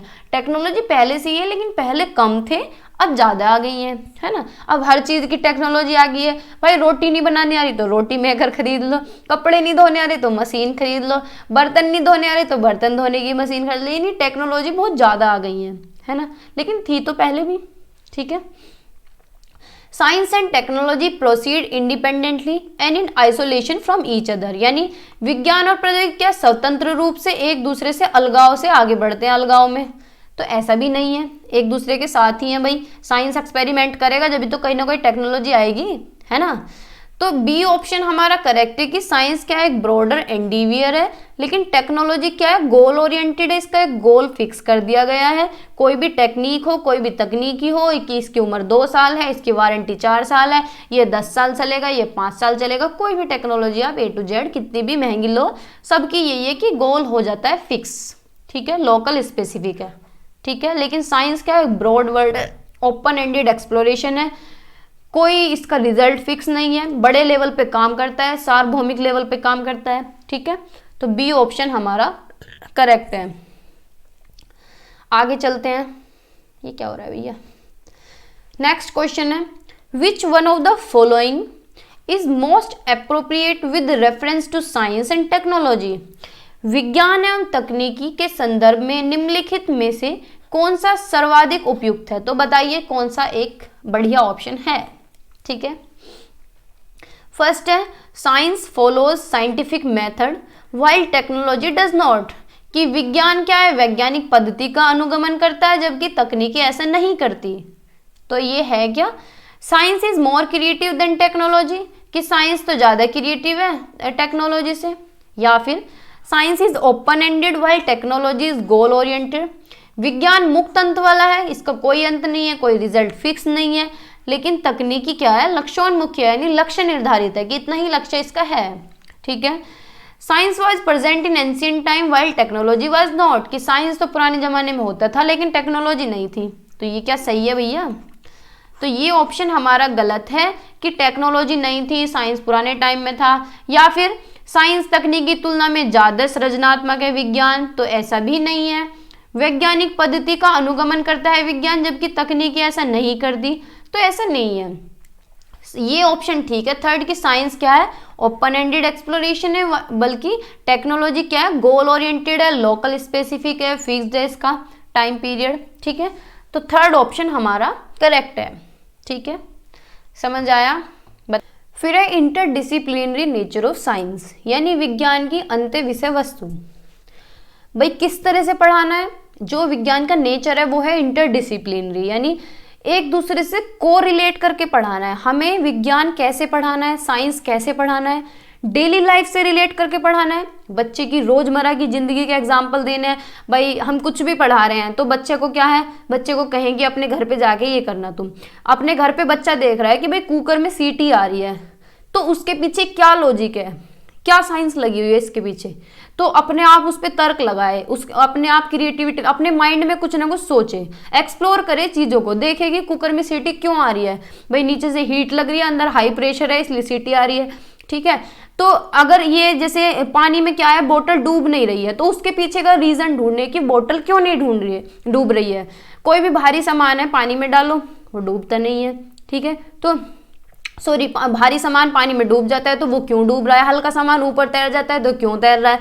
तो हर चीज के पीछे रीजन ढूंढे, को रिलेट करें, पढ़ाई को बाहर की दुनिया से रिलेट करें, क्या है डेली लाइफ से रिलेट करें, एनवायरमेंट से रिलेट करें। जैसे कि बायोलॉजी पढ़ा रहे हैं, प्लांट्स के बारे में पढ़ा रहे हैं तो गार्डन में लेके जाएं, दिखाएं भाई पेड़ को, ये है पेड़ का तना, ये पेड़ की जड़ है, ये पेड़ के फूल हैं, ये पत्ते हैं, इस तरह के पत्ते होते हैं, इतने तरह के पत्ते होते हैं, लीफ वेनिशन होती है, क्या मतलब हर चीज बच्चे को क्या है रियल लाइफ से जोड़ के पढ़ाएं, यानी एनवायरमेंट से जोड़ें, डेली लाइफ से जोड़ें। या फिर बच्चे को क्या है विजिट्स लेके जाएं, भाई साइंस म्यूजियम लेके जा सकते हैं, है ना, फील्ड विजिट कराएं। ठीक है, कोरिलेशन विद अदर सब्जेक्ट, यानी एक सब्जेक्ट को दूसरे सब्जेक्ट से कोरिलेट करके पढ़ाना है। भाई साइंस पढ़ा रहे हैं तो उसमें हिस्ट्री भी आ सकती है कि साइंटिस्ट के बारे में बताएं कि ये साइंटिस्ट ऐसे थे, इन्होंने ये एक्सपेरिमेंट किए थे, तो वो सारी हिस्ट्री हो जाएगी। लैंग्वेज के बारे में बताएं, ठीक है, और मैथ के बारे में, भाई मैथ भी तो यूज होता है साइंस में। आप फिजिक्स कर रहे हैं, लिख रहे हैं v = u + 80, तो ये प्लस कहाँ से आया, ये मैथ से ही तो आया, ये मैथ है ना। मल्टीप्लिकेशन का साइन आ रहा है तो मैथ है, ठीक है, माइनस का साइन आ रहा है तो मैथ है, तो ये क्या है मैथ, तो फिजिक्स के साथ मैथ भी आ रहा है। तो साइंस को रिलेट सारे सब्जेक्टों को एक दूसरे सब्जेक्ट से रिलेट करें। अब चाहे किसी भी सब्जेक्ट की आप पेडागोजी पढ़ रहे हैं, हिंदी की पढ़ रहे हैं, इंग्लिश की पढ़ रहे हैं, ईवीएस पढ़ रहे हैं, तो सभी सब्जेक्ट की पेडागोजी में ये पॉइंट इतना इंपॉर्टेंट है कि सारे विषय को कोरिलेट करके पढ़ाएं, सारे सब्जेक्ट का सह संबंध बनाएं, सारे सब्जेक्ट को एक दूसरे सब्जेक्ट से जोड़े ना, जिससे कि वो बोरिंग ना बने, इंटरेस्टिंग बने, बच्चों को मजा भी आए। ठीक है, तो ये हुआ interdisciplinary nature of science. Science की क्या है, विज्ञान की अंत्य विषय प्रकृति। कैसी है अंत्य विषय, सारे सब्जेक्ट एक दूसरे से जुड़े हुए हैं, जो भी पढ़ा रहे हैं दैनिक जीवन से जोड़े, रियल लाइफ से रिलेट करें, बच्चे की रियल लाइफ से रिलेट करें। ठीक है, डे टू डे लाइफ से जोड़ें, डे टू डे लाइफ के एग्जाम्पल्स दें, है ना। तो हर चीज ये कि पाउडर डाल के देखो, पाउडर पे तुम क्यों फिसल रहे हो, बच्चे से कहें घर पे जाके देखना। जो कंघा होता है वो बालों से ऐसे क्यों करता है, बालों के साथ क्यों अटैच होता है, जब बालों में लगाते हैं तो बाल ऊपर उड़ जाते हैं, या फिर एक घर्षण सा महसूस होता है, एक वाइब्रेशन सी महसूस होती है, क्यों होती है। तो ये सारे एक्सपेरिमेंट बच्चों से कहें कि घर पे जाके देखना, फिर हमें बताना, फिर पूछना, बच्चों से भी पूछें, बच्चे टीचर्स से पूछें, तो क्या है कोरिलेट करें डेली लाइफ के साथ। ठीक है भाई, आगे चलते हैं। अब क्वेश्चंस बताइएगा। Science is considered to be questioning, exploring, doing and investigating. विज्ञान को प्रश्न करना, कितनी अच्छी बात है, खोजबीन करना, भाई एक्सपेरिमेंट्स करना या इन्वेस्टिगेशन करना, स्वयं करना यानी खुद से करना, कुछ अन्वेषण करना यानी इन्वेस्टिगेट करना माना जाता है। विज्ञान शिक्षण के समय दीपिका द्वारा कराए गए नीचे दिए गए क्रियाकलापों में से कौन सा उन मापदंडों को संतुष्ट करने के लिए सबसे उपयुक्त है। कौन से मापदंड के अंदर क्वेश्चनिंग भी होती है, एक्सप्लोर भी करता है बच्चा, और डूइंग यानी करता भी है, कुछ करके भी सीखता है, इन्वेस्टिगेट यानी खोज भी करता है, एक तरह से एक्सपेरिमेंट कर रहा है। तो कौन सा एक इनमें से पॉइंट ठीक होगा जिसके अंदर ये सारे फुलफिल होंगे? तो बताइए। Unit test on micro organism यानी सूक्ष्म जीवों पर यूनिट टेस्ट ले लें कि उसका टेस्ट ले लें, एक यूनिट पढ़ा लिया और यूनिट टेस्ट ले लिया। या फिर group discussion on common disease, चलो ग्रुप डिस्कशन मान लेते, लेकिन ग्रुप डिस्कशन में इन्वेस्टिगेशन थोड़ी ना होगी भाई, वो डूइंग कर सकता है, क्वेश्चनिंग कर सकते हैं बच्चे आपस में या टीचर से, ठीक है ना। तो वो एक्सप्लोर कर पाएगा, एक्सप्लोर तो जब कर पाएगा जब बाहर लेके जाए उसे, है ना, इन्वेस्टिगेट भी नहीं कर पाएगा। या फिर a debate on environmental issues यानी पर्यावरणीय समस्याओं पर वाद विवाद करें, या फिर भाई वो भी डिबेट ही हो गई कि एक पॉजिटिव की तरफ बोलेगा एक नेगेटिव की तरफ बोलेगा, पूरी डिबेट होगी, तो इससे कुछ फायदा होगा क्या? या फिर project work on nature of science, ये अच्छा पॉइंट है कि प्रोजेक्ट वर्क कराएं बच्चों से। जब बच्चा प्रोजेक्ट करेगा ना तो बच्चा क्या है, क्वेश्चनिंग भी करेगा, एक्सप्लोर भी करेगा, चीजों को अपने चारों तरफ देखेगा भी, तब प्रोजेक्ट बनाएगा, करके भी देखेगा, और भैया इन्वेस्टिगेशन भी तो करेगा, है ना, खोज भी तो करेगा। तो फोर्थ ऑप्शन हमारा ठीक है कि प्रोजेक्ट कराएं बच्चे को, इन्वेस्टिगेट भी करेगा, क्वेश्चनिंग भी करेगा, एक्सप्लोरेशन भी करेगा और करके भी देखेगा, ठीक है। तो डी ऑप्शन हमारा करेक्ट है, ठीक है। आगे चलते हैं। फिर है objectives of teaching science at the upper primary level, यानी उच्च प्राथमिक स्तर पर विज्ञान पढ़ाने के क्या उद्देश्य हो सकते हैं, कौन कौन से उद्देश्य होते हैं या फिर कौन से उद्देश्य हैं, ठीक है। Promote values like honesty, truth and cooperation, यानी ईमानदारी, बच्चे के अंदर ऐसी भावना प्रमोट करें, इस तरह को बढ़ावा दें कि बच्चा क्या है, ईमानदार हो, कक्षा में भी ईमानदार हो, दोस्तों के साथ भी ईमानदार हो, टीचर्स के साथ भी और घर पे भी ईमानदार हो, ठीक है। सच्चाई की भावना हो, ट्रुथ होना चाहिए, भाई बच्चा स्टार्टिंग से ही तो सीखता है सच्चाई, अगर वो स्टार्टिंग से ही नहीं सीखेगा, और दूसरा बात टीचर को देख के सीखता है, तो टीचर को अपने आप को इतना अच्छा रखना है कि बच्चे क्या है, टीचर को देख के कॉपी करते हैं। टीचर अगर सिखाएगा तो बच्चे सीख लेंगे, लेकिन टीचर सिखाते नहीं, वैल्यूज नहीं सिखाते, बस आए किताब खोली पढ़ लिया और बात खत्म, ठीक है। और सहयोग की भावना होनी चाहिए, यानी कोऑपरेशन भी होना चाहिए बच्चे के अंदर कि कोऑपरेट करे, टीचर्स को कोऑपरेट करे, बच्चों को कोऑपरेट करे, घर पे जाके कोऑपरेट करे, तो इस तरह के मूल्यों को बढ़ावा देना है, ठीक है। तो एक पॉइंट तो ये हुआ, ये बहुत अच्छा पॉइंट है। Promote scientific concept related with everyday life, ये सारे ही पॉइंट्स आए हुए हैं। रोजमर्रा की जिंदगी से संबंधित वैज्ञानिक अवधारणाओं को बढ़ावा देना, यानी बच्चे को क्या है, जो भी पढ़ा रहे हैं उसकी रोजमर्रा की जिंदगी से जोड़ें, डेली लाइफ से रिलेट करें, डेली लाइफ की एग्जांपल्स दें कि तुम्हारी मम्मी घर में ऐसा करती हैं, आज तुम घर जाके देखना और बताना हमें, ठीक है। तो क्या है, डेली लाइफ एग्जांपल्स दें। Demonstrate scientific principles through activities and experiment, भाई कोई भी साइंटिफिक प्रिंसिपल हो, कोई भी सिद्धांत हो, कोई भी लॉ हो, कोई भी थ्योरी हो, एक्टिविटीज के माध्यम से बताएं उसे, और एक्सपेरिमेंट कराएं, कोई भी चीज हो, चलो एक्सपेरिमेंट लैब में, चलो एक्सपेरिमेंट करते हैं, उसे बच्चा जब करके देखेगा ना तो उसे बहुत अच्छे से समझ आएगा, ठीक है। Encourage learners to have discussion in the class, शिक्षकों के साथ कक्षा में चर्चा करने के लिए शिक्षार्थियों को प्रोत्साहित करें, यानी बच्चों को क्या है, एनकरेज करें कि वो ज्यादा से ज्यादा डिस्कशन करें टीचर्स के साथ, जितना ज्यादा डिस्कशन करेंगे उतना ही ज्यादा बच्चे सीखेंगे, ठीक है। Engage the learners in meaningful investigation, यानी बच्चों को क्या है, जांच पड़ताल में शामिल करें, भाई कोई भी इन्वेस्टिगेशन कर रहे हैं तो बच्चों को कहें आओ बच्चों देखते हैं, आओ बच्चों सीखते हैं, बच्चों को क्या है, इन्वॉल्व करें, ज्यादा से ज्यादा एंगेज करें। कुछ भी पढ़ रहे हैं, कहीं गार्डन में जा रहे हैं, फील्ड विजिट पे जा रहे हैं, चलो बच्चों सभी चलते हैं, हम सीखेंगे, आज बच्चों हम ये सीखेंगे, आज हमने प्लांट्स के बारे में देखा, आज हमने एनिमल्स के बारे में देखा, आज हमने ये देखा वो करा, एक्सपेरिमेंट्स करे, इन्वेस्टिगेट करा, तो बच्चों को क्या है, एंगेज करके रखना है, ठीक है, जिससे बच्चे क्या है, एक्टिवली पार्टिसिपेट कर सकें, एक्टिवली एक्सप्लोर कर सकें, ठीक है। अब क्वेश्चन बताइएगा, नेक्स्ट क्वेश्चन है, which one of the following is an important aim of learning science, निम्नलिखित में से कौन सा विज्ञान सीखने की एक महत्वपूर्ण उद्देश्य है, बताइए। To get knowledge of science, यानी विज्ञान का ज्ञान प्राप्त करना सबसे ज्यादा इंपॉर्टेंट है, या फिर to collect the information of science content, कि भाई साइंस के कंटेंट की इंफॉर्मेशन इकट्ठी कर लें कि चैप्टर फर्स्ट पढ़ लिया हमने और अब ये पूरा हमें क्वेश्चन आंसर भी याद हो गया, पूरा कंटेंट हमारे दिमाग में फिक्स हो गया, बस सारा एम हमारा पूरा हो गया। या फिर to imbibe the value of honesty integrity and cooperation among learners, यानी शिक्षार्थियों के बीच ईमानदारी, अखंडता और सहयोग के मूल्य को आत्मसात करने के लिए, यानी अपने बिहेवियर में लेके आए, ऑनेस्टी अपने बिहेवियर में लेके आए, इंटीग्रिटी हो यानी सब एक साथ काम करें, कोऑपरेशन एक दूसरे का सहयोग करें, कोई भी एक्सपेरिमेंट करें सारे मिलजुट के करें, ठीक है। तो इस तरह की वैल्यू डेवलप करनी है, ये एम होना चाहिए साइंस पढ़ाने का। या फिर to help the fellow colleagues in getting knowledge of science, साथियों को विज्ञान का ज्ञान प्राप्त करने में सहायता करना, कि भाई साथियों की सहायता कर रहे हैं या साथियों से पूछ रहे हैं। तो ये कोई अच्छा ऑप्शन हुआ क्या? तो ये भी ऑप्शन हमारा गलत है। विज्ञान सामग्री की जानकारी एकत्र करना यानी कंटेंट की नॉलेज करना, तो भैया ये भी गलत है। विज्ञान का ज्ञान प्राप्त करना, खाली ज्ञान ही प्राप्त करेंगे तो उससे क्या होगा, ये तो रट्टा हो गया, बुकिश नॉलेज ले ली।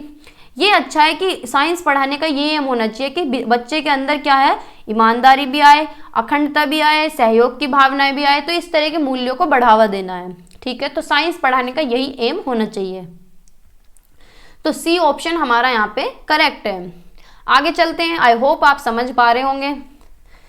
Question number 9, which one among the following is not a desirable aim of science education at upper primary level. Not पूछा है भाई अब की बार, निम्न में से कौन सा उच्च प्राथमिक स्तर पर विज्ञान शिक्षा का वांछनीय उद्देश्य नहीं है, बताइए। ए ऑप्शन है to know the facts and principles of science and its application, कि विज्ञान और उसके अनुप्रयोगों को और तथ्य और सिद्धांतों को जानने के लिए, कि भाई फैक्ट्स जाने, तथ्य जाने, सिद्धांतों को जाने और उन्हें अप्लाई भी करके देखें, ये तो ठीक लग रहा है। To nurture the natural curiosity, aesthetic sense and creativity in science and technology, यानी विज्ञान और प्रौद्योगिकी में प्राकृतिक जिज्ञासा, सौंदर्य बोध और रचनात्मकता को पोषण करना, कि बच्चे के अंदर क्या है, क्या नर्चर करें क्यूरियोसिटी को, जो जिज्ञासा है उसे पोषित करें, उसे बनाए रखें कि बच्चा ज़्यादा से ज़्यादा जिज्ञासु हो, एस्थेटिक सेंस सौंदर्य बोध हो उसके अंदर, क्रिएटिव हो, कुछ ना कुछ नया करने की सोचे। या फिर सी ऑप्शन है to gain the knowledge available through memorising the content and process of science, यानी विज्ञान की सामग्री और प्रक्रिया को याद करके उपलब्ध ज्ञान प्राप्त करने के लिए, कि जितना भी मटेरियल है, जितना भी कंटेंट है उसे याद कर लें सारे प्रोसेस को। या फिर डी ऑप्शन है to imbibe the value of honesty, integrity and cooperation. देखो ये ऑप्शन इतने अच्छे हैं कि अगर आप शॉर्ट नोट भी बनाना चाहते हैं तो ये ऑप्शंस आप अपनी कॉपी में अलग लिख सकते हैं, क्योंकि ऑप्शन से ये इस तरह से क्वेश्चन बनते हैं, ठीक है। तो नोट पूछा है, यानी सी ऑप्शन हमारा सही है कि हमें क्या है, साइंस याद नहीं करना है, उसका कंटेंट हमें याद नहीं करना है, उसके प्रोसेस को हमें रटना नहीं है। बाकी कितने अच्छे ऑप्शन है, ये ऑप्शन यही इन्हीं ऑप्शन से ही क्वेश्चन बनते हैं, ठीक है। ए बी डी ऑप्शन इतने अच्छे हैं, बहुत ही ज्यादा, ठीक है। तो सी ऑप्शन हमारा यहाँ पे सही है क्योंकि गलत पूछा है, ठीक है। आगे चलते हैं, बताइएगा नेक्स्ट क्वेश्चन भी। विच one of the following is not a desirable objective of learning of science eight upper primary level, upper primary stage. Note पूछा है, निम्न में से कौन उच्च प्राथमिक स्तर पर विज्ञान सीखने का वांछित उद्देश्य नहीं है, बताइए। टू एक्वायर्ड साइंटिफिक लिटरेसी, कि वैज्ञानिक साक्षरता हासिल करने के लिए। या फिर टू डेवलप रेशनल थिंकिंग, कि तर्क संगत सोच विकसित करने के लिए। बच्चा तर्क, भाई उसकी तर्क भी तो, उसकी रीजनिंग डेवलप होनी चाहिए, क्रिटिकल थिंकिंग डेवलप होनी चाहिए, रेशनल थिंकिंग डेवलप होनी चाहिए, प्रोपोर्शनल थिंकिंग डेवलप होनी चाहिए। To acquire essential process skill, कि आवश्यक प्रक्रिया कौशल हासिल करने के लिए, ये बात भी ठीक है। डी ऑप्शन है to perform better in competitive examination, कि बच्चे को क्या है, ये उद्देश्य होना चाहिए पढ़ाने का कि भाई इसे पढ़ाओ, इसे कंपटीशन एग्जाम देने हैं, उसमें इसके बेहतर प्रदर्शन होगा। तो बताइए कौन सा ऑप्शन होगा, बताइए। तो फर्स्ट ऑप्शन भी हमारा सही है, सेकंड ऑप्शन भी सही है, सी भी सही है, लेकिन डी ऑप्शन हमारा गलत है कि हमें बच्चे को इसलिए नहीं पढ़ाना कि उसके कंपटीशन में काम आएगा या फिर उसके एग्जाम में काम आएगा या उसके फ्यूचर में काम आएगा। तो हमें बच्चे पे इस तरह से नहीं पढ़ाना है, हमें बच्चे को इस तरह से पढ़ाना है अपनी डेली लाइफ में यूज कर सके और डेली लाइफ से यूज करके ही पढ़ाना है, ठीक है। तो कौन सा एक उद्देश्य नहीं है, डी ऑप्शन हमारा ठीक है। तो डी गलत है यहाँ पे, और गलती तो पूछा है, ठीक है। तो डी ऑप्शन हमारा करेक्ट है। आगे चलते हैं, बताइएगा। विच one of the following is not the objective of teaching of science eight upper primary stage, निम्न में से कौन उच्च प्राथमिक स्तर पर विज्ञान के शिक्षण का उद्देश्य नहीं है? बताइए। Developing questioning and enquiring skill, कि पूछताछ कौशल विकसित करना, कि बच्चा क्या है क्वेश्चनिंग भी करे, इंक्वायरी करे हर चीज के पीछे कि भाई ऐसा क्यों हुआ, रीजन देखे। एक्वायरिंग टेक्नोलॉजी स्किल्स, तकनीकी कौशल प्राप्त करे कि भाई टेक्नोलॉजी लिया है, कोई भी कैलकुलेशन करनी हो, फिजिक्स की हो चाहे मैथ की हो, कैलकुलेटर लिया है और उस पे से करे। या फिर एक्वायरिंग प्रोसेस स्किल, की प्रक्रिया कौशल प्राप्त करे कि हर चीज का प्रोसेस देखेगी क्या प्रोसेस होगा। एक्वायर साइंटिफिक लिटरेसी, वैज्ञानिक साक्षरता प्राप्त करे। तो बताइए कौन सा एक ऑप्शन होगा, क्या कौन सा एक ऑब्जेक्टिव है अपर प्राइमरी स्टेज का, बताइए।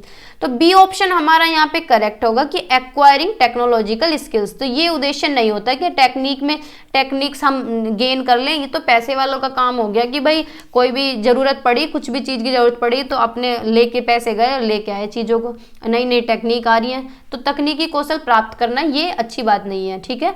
तो बी ऑप्शन हमारा करेक्ट है। ये एम नहीं है अपर प्राइमरी का, ये उद्देश्य नहीं है हमारे पढ़ाने का।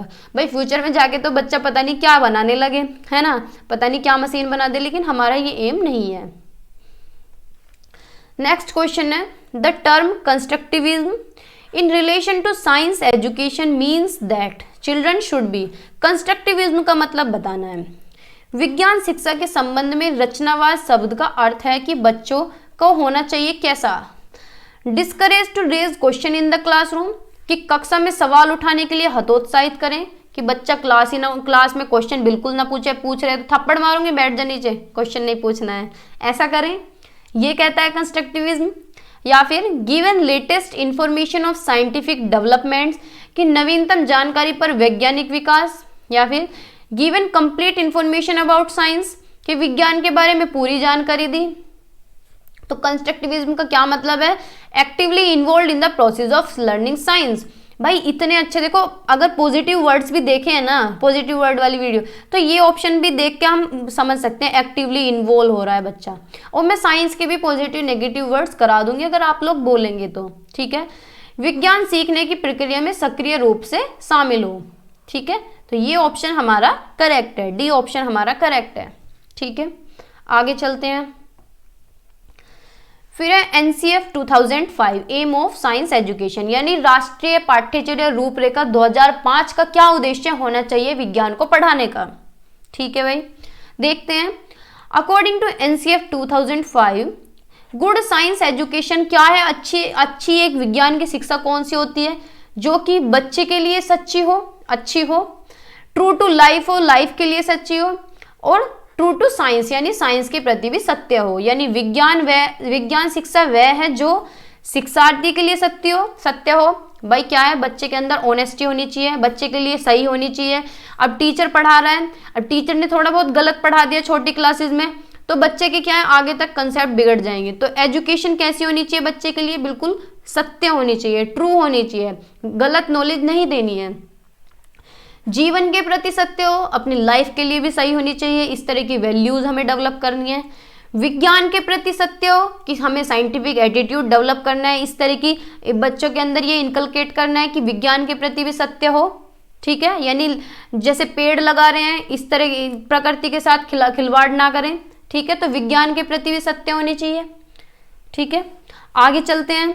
फिर है no the facts and principles of science and its application, यानी तथ्यों को जाने और साइंस के सिद्धांतों को जाने, भाई हिंदी में भी पढ़ लेते हो और उन्हें अप्लाई करें, और consistent with stage of cognitive development, यानी जो भी हम तथ्य पढ़ रहे हैं, जो भी सिद्धांत पढ़ रहे हैं, जो भी अप्लाई कर रहे हैं, वो हर एक स्टेज में होना चाहिए। भाई ऐसा नहीं है कि हमने स्टार्टिंग से तो कुछ भी नहीं पढ़ा और 10th में और 11th 12th में आके एक्सपेरिमेंट कर रहे हैं।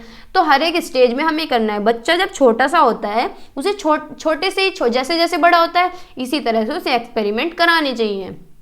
अब क्या होता है भाई सभी स्कूलों में कि पहले तो केमिस्ट्री लैब, बायो लैब, कि कोई लैब, कोई गार्डन में कभी कोई एक्सपेरिमेंट किया ही नहीं बच्चों ने। बस डायरेक्ट क्या होता है 11th 12th में किसी ने साइंस ले ली तो उन्हें लैब में लेके चले गए, या फिर बाहर कोई भी प्लांट्स वगैरह पढ़ाना है तो उसमें लेके चले गए। तो ऐसा नहीं करना है, हर एक स्टेज पे बच्चे को सिखाना है, ठीक है। संज्ञानात्मक विकास के चरण के अनुरूप हो विज्ञान और उसके अनुप्रयोगों के तथ्यों और सिद्धांतों को बच्चा जाने, ठीक है, लेकिन हर स्टेज में, जिस स्टेज का बच्चा हो उस स्टेज में पढ़े, देखे, समझे।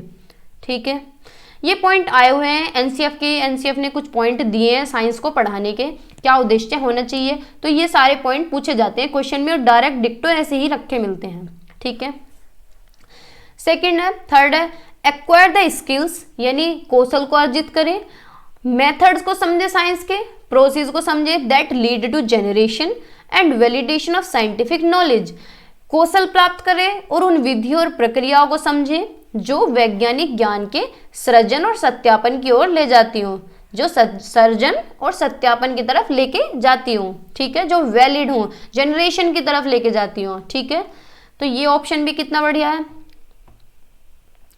आगे चलते हैं, ये पॉइंट सारे बहुत अच्छे हैं। Develop a historical and developmental perspective of science and to enable him or her to view science as a social enterprise, यानी बच्चे के अंदर हमें ये डेवलप करना है कि बच्चा चीज़ों को जाने, हिस्ट्री को जाने साइंस की, कि साइंस कैसे कैसे इवोल्व हुआ, साइंस के कौन कौन से व्यूज़ आए, कैसे कैसे एक्सपेरिमेंट हुए, कैसे कैसे आगे बढ़े, और सोशली हमारा कितना हेल्प करता है साइंस, सोशली एंटरप्राइजेज है, ये भी पता होना चाहिए बच्चों को कि हम हमारी दैनिक जीवन में कितना काम आता है साइंस। साइंस क्या है, एक सोशल एंटरप्राइजेज है। साइंस को किस तरह से देखें, एक सामाजिक उद्यम के रूप में बच्चा देखे। ठीक है, तो इतना सक्षम बच्चे को बनाना है।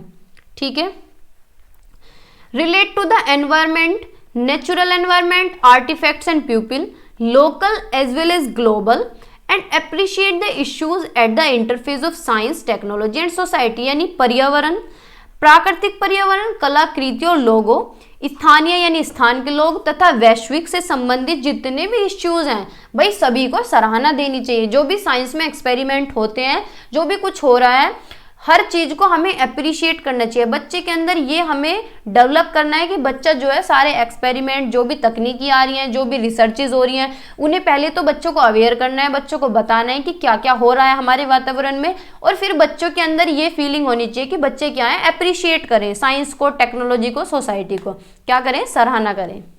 ठीक है, आगे चलते हैं। Acquire the requisite theoretical knowledge and practical technological skill to enter the world of work, यानी काम की दुनिया में प्रवेश करने के लिए क्या करना चाहिए, जो सैद्धांतिक ज्ञान है उन्हें जाने, प्रैक्टिकल तकनीकी कौशल को प्राप्त करें, यानी भाई टेक्निकल स्किल्स भी जाने और प्रैक्टिकल नॉलेज भी देखें और थ्योरेटिकल नॉलेज भी देखें, है ना। साइंस किस पे बेस्ड है, थ्योरी लेडन पे बेस्ड है और प्रैक्टिकल्स पे, लॉज पे बेस्ड है ना। Nurture the natural curiosity, aesthetic sense and creativity in science and technology, यानी विज्ञान और प्रौद्योगिक में प्राकृतिक जिज्ञासा, सौंदर्य बोध और रचनात्मकता को पोषण करें। बच्चे के अंदर ये क्यूरियोसिटी डेवलप करें। देखो, अगर बच्चा क्यूरियस है, अब जैसे कि फंक्शन हो रहा है स्कूल में, तो टीचर क्या करती है, भाई ये सुंदर है, ये इंटेलिजेंट है, तो इसी को पार्टिसिपेट करा दे। क्या पता दूसरे वाला बच्चा और भी टैलेंटेड हो, तो उसे क्या है, जो टैलेंट है उसे दबाना नहीं है, उसे क्या करना है, नर्चर करना है, उसकी जिज्ञासा को नर्चर करना है, जो नेचुरल क्यूरियोसिटी है उसे नर्चर करना है, पोषित करना है, जिससे बच्चे की क्यूरियोसिटी डेवलप हो। अब देखो, मैं हूँ, आप हैं, सभी लोग हैं, सभी में कोई ना कोई टैलेंट होता है। क्या हमें पता है हमारे अंदर क्या टैलेंट है? आपको पता है आपके अंदर क्या टैलेंट है? चलो, आपने पढ़ने में टॉप कर लिया, ठीक है, तो पढ़ाई से अलग भी तो कोई टैलेंट हो सकता है। भाई आप डांस में भी हो सकते हैं, आप सिंगिंग में भी हो सकते हैं, आप एक्टिंग में भी हो सकते हैं, ठीक है, आप कॉमेडी में भी हो सकते हैं। तो ये भी तो कौशल ही है भाई, कुछ ना कुछ, ये भी तो यूनिकनेस ही है, हर किसी में थोड़ी होता है सेम, है ना। तो इसे क्या करे, टीचर नर्चर करे, एस्थेटिक सेंस और क्रिएटिविटी डेवलप करे बच्चों के अंदर, सौंदर्य बोध और रचनात्मकता का पोषण करें। ठीक है, आगे चलते हैं। नेक्स्ट पॉइंट है, imbibe the values of honesty, integrity, cooperation, concern for life and preservation of environment, यानी बच्चों के अंदर कैसे स्किल्स हमें डेवलप करनी है कि बच्चा क्या है, ईमानदार हो, सत्यनिष्ठा हो, सहयोग करे, टीचर्स को कोऑपरेट करे, घर पे कोऑपरेट करे, जीवन के प्रति सरोकार हो, पर्यावरण संरक्षण के मूल्यों को आत्मसात करे, यानी हमें पर्यावरण को कैसे बचाना है, पोल्यूशन नहीं करना है, पटाखे नहीं छुटाने हैं, पेड़ नहीं काटने हैं, ज़्यादा से ज़्यादा पेड़ लगाने हैं। ठीक है, तो ये क्या है, पर्यावरण की भी रक्षा बच्चे करें। ठीक है, तो इस तरह की वैल्यूज हमें डेवलप करनी है। तो ये पॉइंट आया हुआ है सीटेट में, ये तो आया हुआ है, कई बार आ चुका है। Cultivate scientific temper, objectivity, critical thinking and freedom from fear and prejudice, यानी वैज्ञानिक सोच पैदा करें। बच्चों के अंदर कैसी होनी चाहिए? साइंटिफिक टेम्पर डेवलप होना चाहिए, वस्तुनिष्ठता, आलोचनात्मकता यानी क्रिटिकल थिंकिंग डेवलप हो कि बच्चा अलग अलग तरह से सोच सके, भाई अलग अलग पर्सपेक्टिव में सोच सके, एक चीज के बहुत सारे सॉल्यूशन सोच सके। ठीक है कि भाई एक्सपेरिमेंट अगर ऐसा कर देते तो ऐसा हो जाता, अलग अलग तरीके से सोचे। भय और पूर्व ग्रह से मुक्त हो, यानी ऐसे ही किसी चीजों को ना मान ले और डरे ना बिल्कुल भी।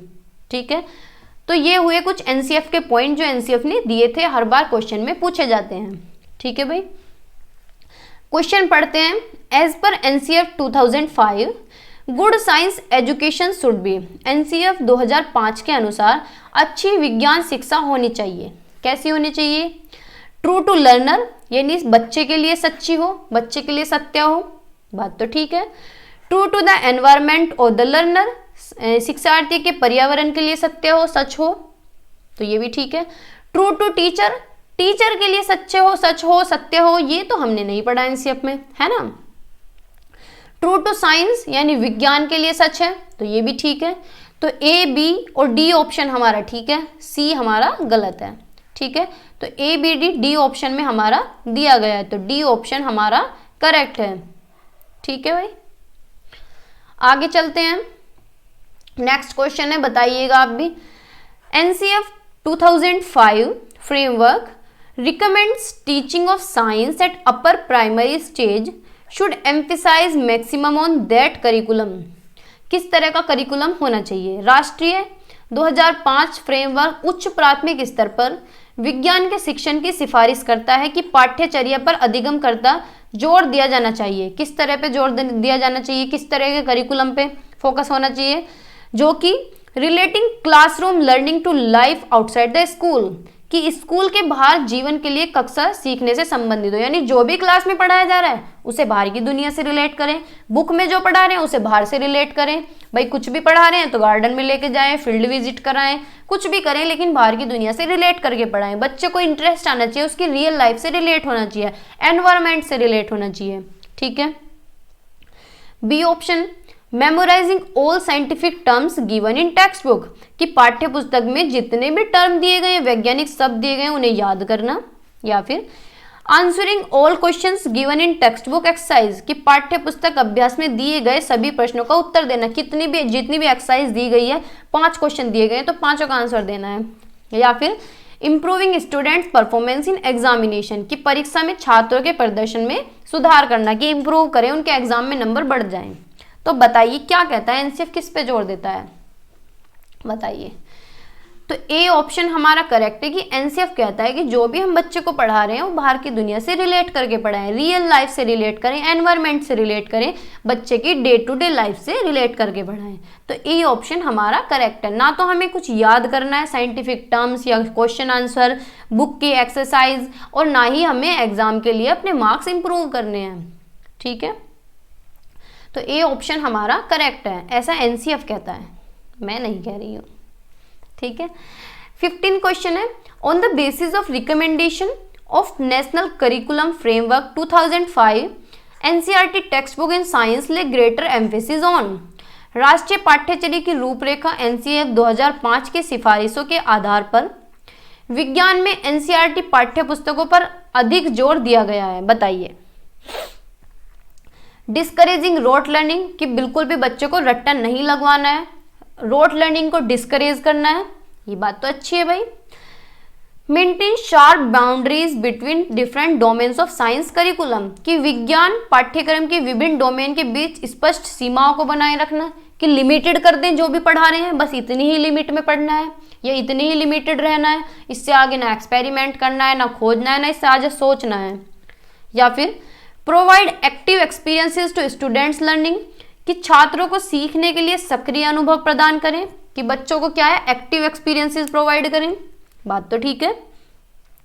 Provide exact definition of scientific terms, कि कोई टर्म्स हैं जो साइंस के, उनकी बिल्कुल एग्जैक्ट डेफिनेशन हो, कि रट्टा मार लिया, डेफिनेशन सुना दी, याद करें। या फिर बस यही है 4 ऑप्शन, तो बताइए कौन सा होगा। भाई डेफिनेशन हमें याद नहीं करनी है, डेफिनेशन क्या, हमें कोई भी टर्म्स याद नहीं करना है, हमें तो सीखना है ना। या फिर ये तो ऑप्शन ठीक है कि provide active experiences to student learning, कि बच्चे क्या है एक्टिवली सीखें, एक्टिवली एक्सपीरियंस उन्हें प्रोवाइड करें, ठीक है। ये लिमिट सेट कर देने वाला ऑप्शन गलत है कि लिमिट बिल्कुल सेट कर दें। फर्स्ट ऑप्शन भी ठीक है, थर्ड भी ठीक है, तो फर्स्ट एंड थर्ड हमारे ठीक है, तो बी ऑप्शन में दिए गए हैं फर्स्ट एंड थर्ड ऑप्शन हमारे करेक्ट हैं, ठीक है। आगे चलते हैं। देखो एनसीएफ से कितने क्वेश्चन आए हुए हैं, दो दो क्वेश्चन भी आ जाते हैं एक ही बार में, 10 नंबर की साइंस है। और national curriculum framework strongly recommends that science education at upper primary stage should, national curriculum framework इस पर जोर सिफारिश करता है उच्च प्राथमिक स्तर पर विज्ञान शिक्षा चाहिए, किस तरह की शिक्षा होनी चाहिए। Recommended science education at upper primary stage, Hindi में कुछ गड़बड़ है, इंग्लिश की तरफ देख लीजिए कि साइंस की कैसी एजुकेशन होनी चाहिए अपर प्राइमरी में, बताइए। ए ऑप्शन है prepare students for competitive examination, कि बच्चे को क्या है कंपटीशन के लिए तैयार करें, एग्जाम के लिए तैयार करें, इसलिए साइंस पढ़ाएं, ये उद्देश्य होना चाहिए। या फिर help student to be emotionally balanced, कि छात्रों को भावनात्मक रूप से संतुलित होने में मदद करें। या फिर help student acquire computational skills, कि छात्रों में कंप्यूटेशनल स्किल हासिल करने में मदद करें। या फिर follow constructivist approach for teaching and learning of the subject. भाई ये कितना अच्छा ऑप्शन है कि छात्रों में क्या है विषय के शिक्षण और सीखने के लिए रचनावादी दृष्टिकोण। रचनावादी का अभी हम मतलब पढ़ के आए हैं कि बच्चा क्या है एक्टिवली सीखे, अपने ज्ञान का कंस्ट्रक्ट करे, अपना ज्ञान कंस्ट्रक्ट करे, अपने ज्ञान को संरचना करे, ज्ञान की रचना करे, बाहर की दुनिया से जोड़े, एक्टिवली इन्वॉल्व हो। तो ये ऑप्शन हमारा करेक्ट है, डी ऑप्शन यहाँ पे बेस्ट है, ठीक है। तो डी ऑप्शन हमारा करेक्ट है। आगे चलते हैं। फिर है प्रॉब्लम सॉल्विंग अप्रोच, यानी समस्या समाधान दृष्टिकोण। पहली बात तो बच्चे में क्या है प्रॉब्लम सॉल्विंग अप्रोच डेवलप करनी चाहिए, बच्चे के अंदर इस तरह की स्किल्स डेवलप करें कि समस्या को समाधान कर सके, समस्या को सुलझा सके। किस तरह से, कोई भी समस्या है तो क्या करे बच्चा, ऑब्जर्व करे, पहले देखे कि क्या प्रॉब्लम है, ठीक है। फिर है फॉर्मुलेशन ऑफ हाइपोथेसिस, यानी परिकल्पना लगाए कि भाई क्या इसका तरीका निकल सकता है, कैसे सोल्व हो सकती है, सोचे दिमाग में, ठीक है। फिर जो सोचा है उस पर टेस्टिंग करे कि भाई सही सोचा है, सही या नहीं, उसका परीक्षण करे जो दिमाग में परिकल्पना की है, ठीक है। फिर एक्सपेरिमेंट कर लिया, फिर उसके बाद एनालाइज एंड इंटरप्रिटेशन, यानी विश्लेषण और व्याख्या करे कि हाँ भाई ये ठीक है। फिर लास्ट में देखे कि कंक्लूजन निकल गया, ये हुई हमारी थ्योरी। लास्ट में निष्कर्ष चीज़ों का निकल गया। पहले देखे कि कैसी प्रॉब्लम है, फिर उस पर सोचे कि क्या करना मुझे चाहिए, परिकल्पना करे, फिर जो सोचा है कि ये हाँ ये तरीका बेस्ट है, जो तरीका सोचा है फिर उसका परीक्षण करे कि भाई ये तरीका सेट भी बैठेगा या नहीं बैठेगा, ठीक है। फिर उस पर एनालाइज और इंटरप्रेट करे, उसके बाद कंक्लूजन पे जाए, ठीक है। तो ये हुई प्रॉब्लम सॉल्विंग अप्रोच। तो बताइएगा नेक्स्ट क्वेश्चन है, the student of class 7th are asked the following questions by a teacher. कक्षा 7 के छात्रों का एक शिक्षक द्वारा निम्नलिखित प्रश्न पूछा जाता है कि बर्फ के 2 समान क्यूब्स एक रेफ्रिजरेटर से बाहर निकाले जाते हैं, यानी फ्रीज से 2 क्यूब्स निकाल लिए बर्फ के, ठीक है। एक को कुचल दिया जाता है और दूसरे को वैसे ही छोड़ दिया जाता है कि भाई बर्फ के टुकड़े निकाले तो ऑब्जर्व करें, अच्छा ये टुकड़े इस तरह के हैं। फिर उन पे कुछ एक्सपेरिमेंट्स कर रहे हैं कि भाई देखें, फिर एक को कुचल के देख लिया, ठीक है, एक को वैसे ही छोड़ दिया।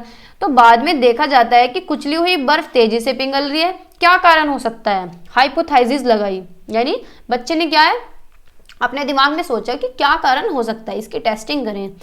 इस प्रश्न के माध्यम से किस प्रक्रिया कौशल को बढ़ावा दिया जा रहा है, तो बताइए कौन सा एक सही ऑप्शन होगा। ए ऑप्शन है कि बच्चा क्या है अवलोकन कर रहा है, ऑब्जर्व कर रहा है, या बच्चा क्या है प्रयोग कर रहा है, या फिर बच्चा परिकल्पना कर रहा है, चर को नियंत्रित करना। देखो ये ऑप्शन तो होगा नहीं, ठीक है। अवलोकन तो वो जब करता है अगर वो देखता फ्रीज में से टुकड़े निकाल के ऑब्जर्व करता है कि भाई इन टुकड़ों का करना क्या है, ठीक है। प्रयोग उसने क्या करा, भाई चलो एक्सपेरिमेंट मान लो कि उसने एक पैर से उसे वो कर दिया, टुकड़े कर दिए, एक बिल्कुल ऐसे ही रखा कि भाई देखते हैं, एक्सपेरिमेंट तो होगा। फिर एक्सपेरिमेंट के बाद उसने परिकल्पना करी, हाइपोथेसिस लगाया, अच्छा दिमाग में ये आ रहा है, अच्छा एक तो पिघल गया एक रह गया है, तो क्या कारण हो सकता है, अपने दिमाग में परिकल्पना कर रहा है, अपने दिमाग में सोच रहा है कि इसके पीछे क्या लॉजिक है, क्या कारण है। जब सोच लेगा फिर कंक्लूजन निकल जाएगा, है ना। तो ये क्या कर रहा है, परिकल्पना कर रहा है। तो सी ऑप्शन हमारा यहाँ पे करेक्ट है कि हाइपोथेसिस लगा रहा है कि भाई किस कारण से पिघले ये, है ना। तो सी ऑप्शन हमारा करेक्ट है। फिर आगे है कोऑपरेटिव लर्निंग अप्रोच।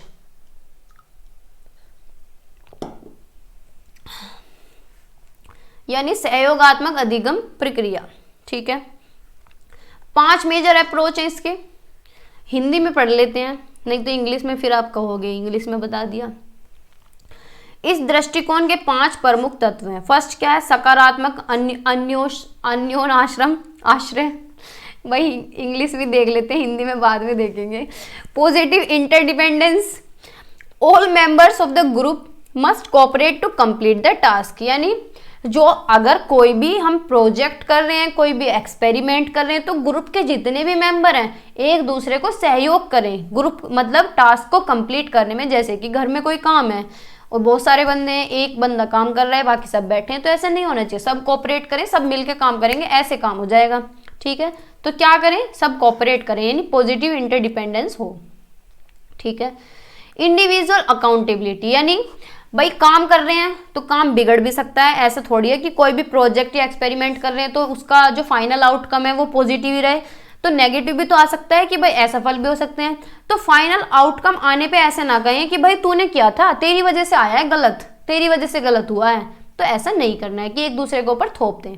सब तैयार रहें फाइनल आउटकम की कि भाई हमने सबने मिल के किया था तो सबकी वजह से हुआ है। ठीक है, इंटरपर्सनल स्किल्स, यानी इंटरपर्सनल होता है दूसरों को समझें। कम्युनिकेशन स्किल, जब दूसरा बात कर रहा हो तो उसे समझें।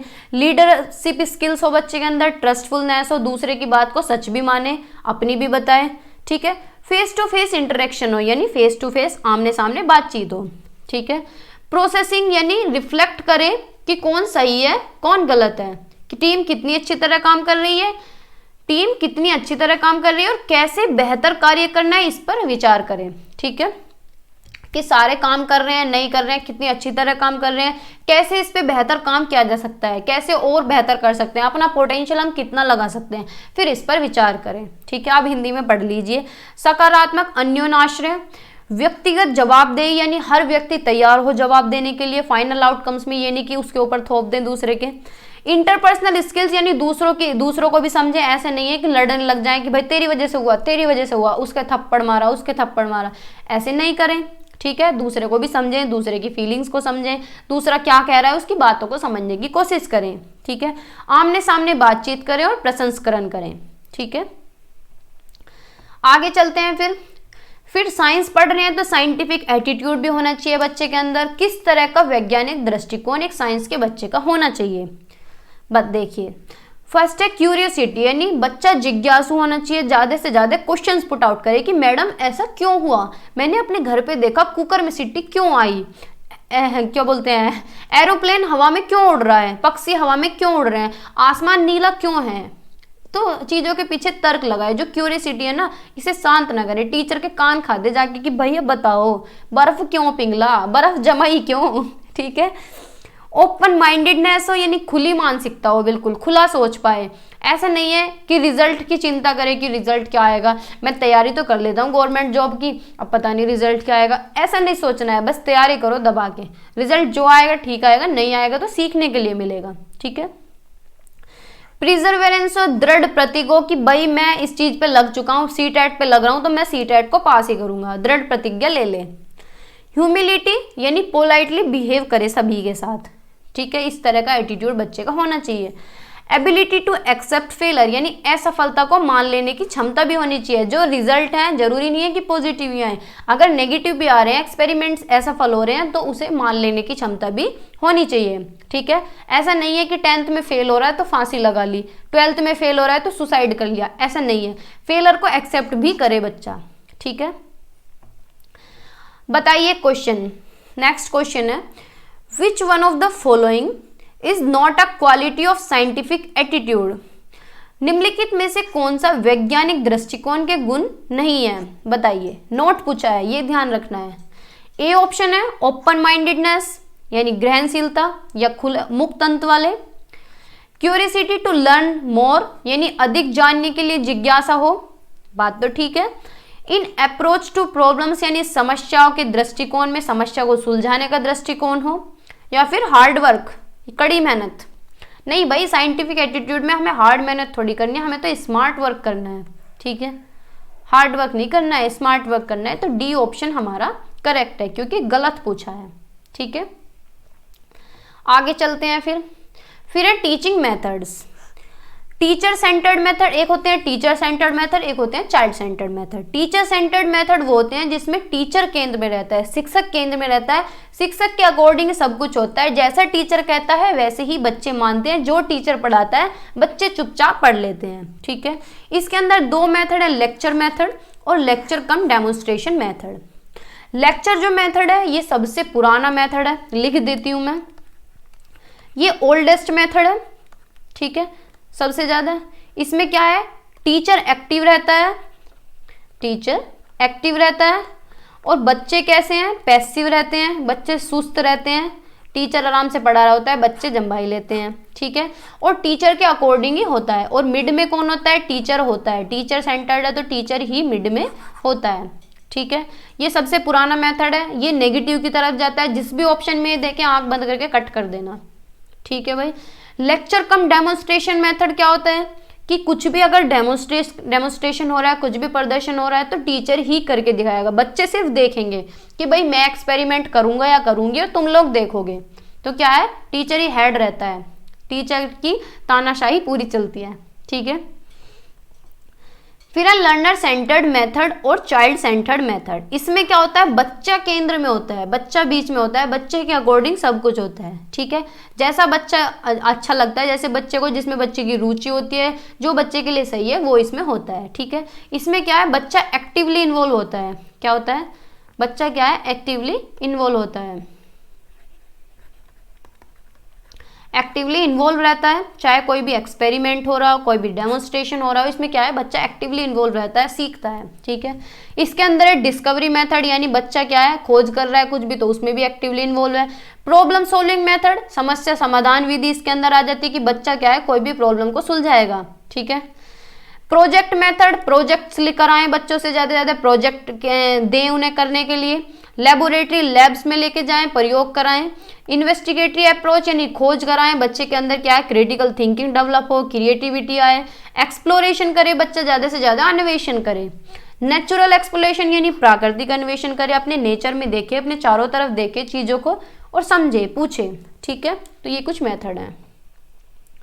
फिर है CC, continuous and comprehensive evaluation, यानी सतत और व्यापक मूल्यांकन। कंटिन्यूअस इवेल्युएशन क्या है, निरंतर होने वाला मूल्यांकन, जो निरंतर होता रहता है, ठीक है, टाइम टू टाइम। जैसे कि फॉर्मेटिव असेसमेंट, दो हैं इसके अंदर, रचनात्मक आकलन और समेटिव असेसमेंट यानी सारांशित मूल्यांकन। रचनात्मक आकलन क्या होता है, फॉर्मेटिव असेसमेंट यानी ड्यूरिंग द क्लास, कोई भी चैप्टर पढ़ाया, कोई भी टॉपिक पढ़ाया क्लास में, तुरंत के तुरंत उसका टेस्ट ले लिया, ठीक है, साथ के साथ उसे जज कर लिया, साथ के साथ देख लिया। ये जज वर्ड तो नेगेटिव है, इस पे ध्यान नहीं देना, मतलब कहने का मतलब ये है कि साथ के साथ आकलन होना, कुछ भी पढ़ाया साथ के साथ पता चल जाता है कि बच्चे को कितना आया, कितना बच्चा समझ पाया, और नहीं समझ आ रहा है तो साथ के साथ ही रिमेडी दे दी, दोबारा पढ़ा दिया, ठीक है भाई। तो फॉर्मेटिव असेसमेंट वो होता है जो क्लास के दौरान होता है। इसके अंदर क्या आ जाते हैं, क्लास टेस्ट आ जाता है, क्विज़ आ जाती हैं, ठीक है, कोई भी मंथली टेस्ट आ जाएगा, डेली टेस्ट आ जाएगा, वीकली टेस्ट आ जाएगा, तो ये इसके अंदर आते हैं। यानी क्लास के दौरान जो होने वाला टेस्ट होता है वो होते हैं फॉर्मेटिव असेसमेंट, रचनात्मक आकलन। समेटिव असेसमेंट कौन से होते हैं, जो एंड ऑफ द ईयर होते हैं, यानी साल के जो अंत में होते हैं ना, जैसे कि हमारे फाइनल एग्जाम, जैसे कि बीएड में पूरी साल कुछ ना हो, फाइनल एग्जाम हो गए, तो वो होता है समेटिव असेसमेंट यानी सारांशित मूल्यांकन, ठीक है।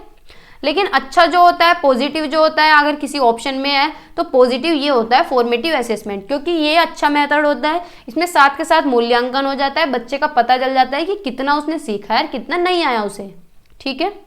फिर है कॉम्प्रिहेंसिव इवेल्युएशन यानी समग्र मूल्यांकन।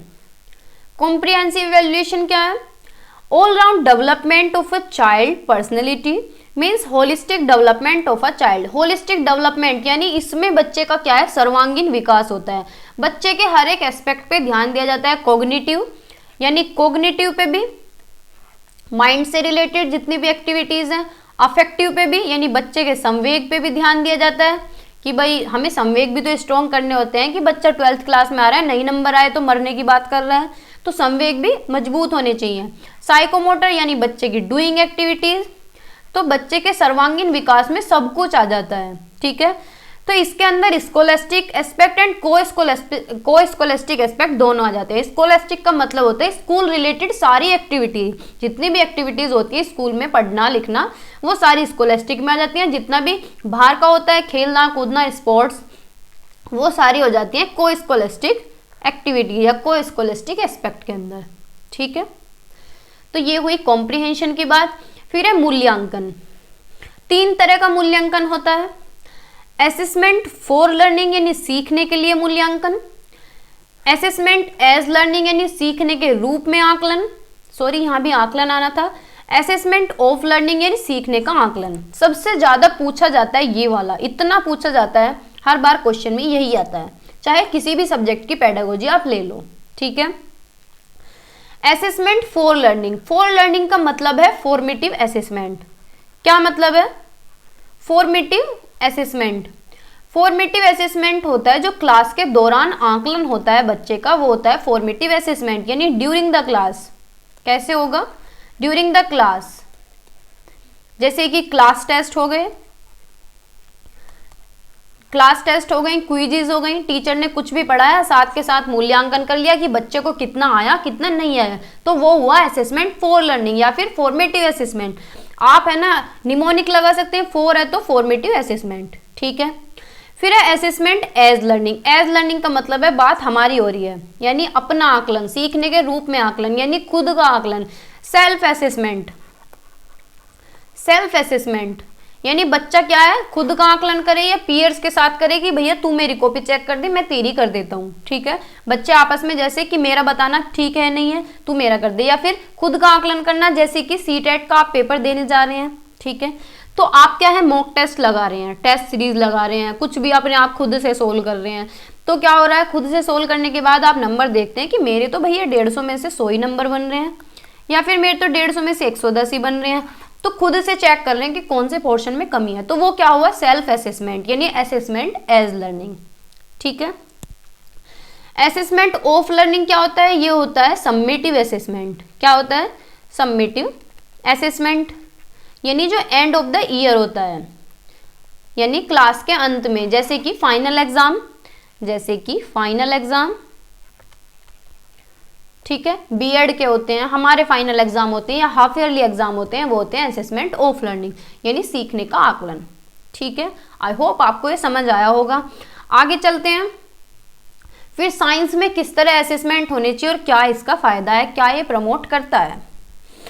Assessment in science promote scientific inquiry. जो विज्ञान में जो आकलन होते हैं वो वैज्ञानिक जांच को बढ़ावा देते हैं कि बच्चा क्या है साइंटिफिक इंक्वायरी करते हैं कि भाई ये चीज ठीक है नहीं है।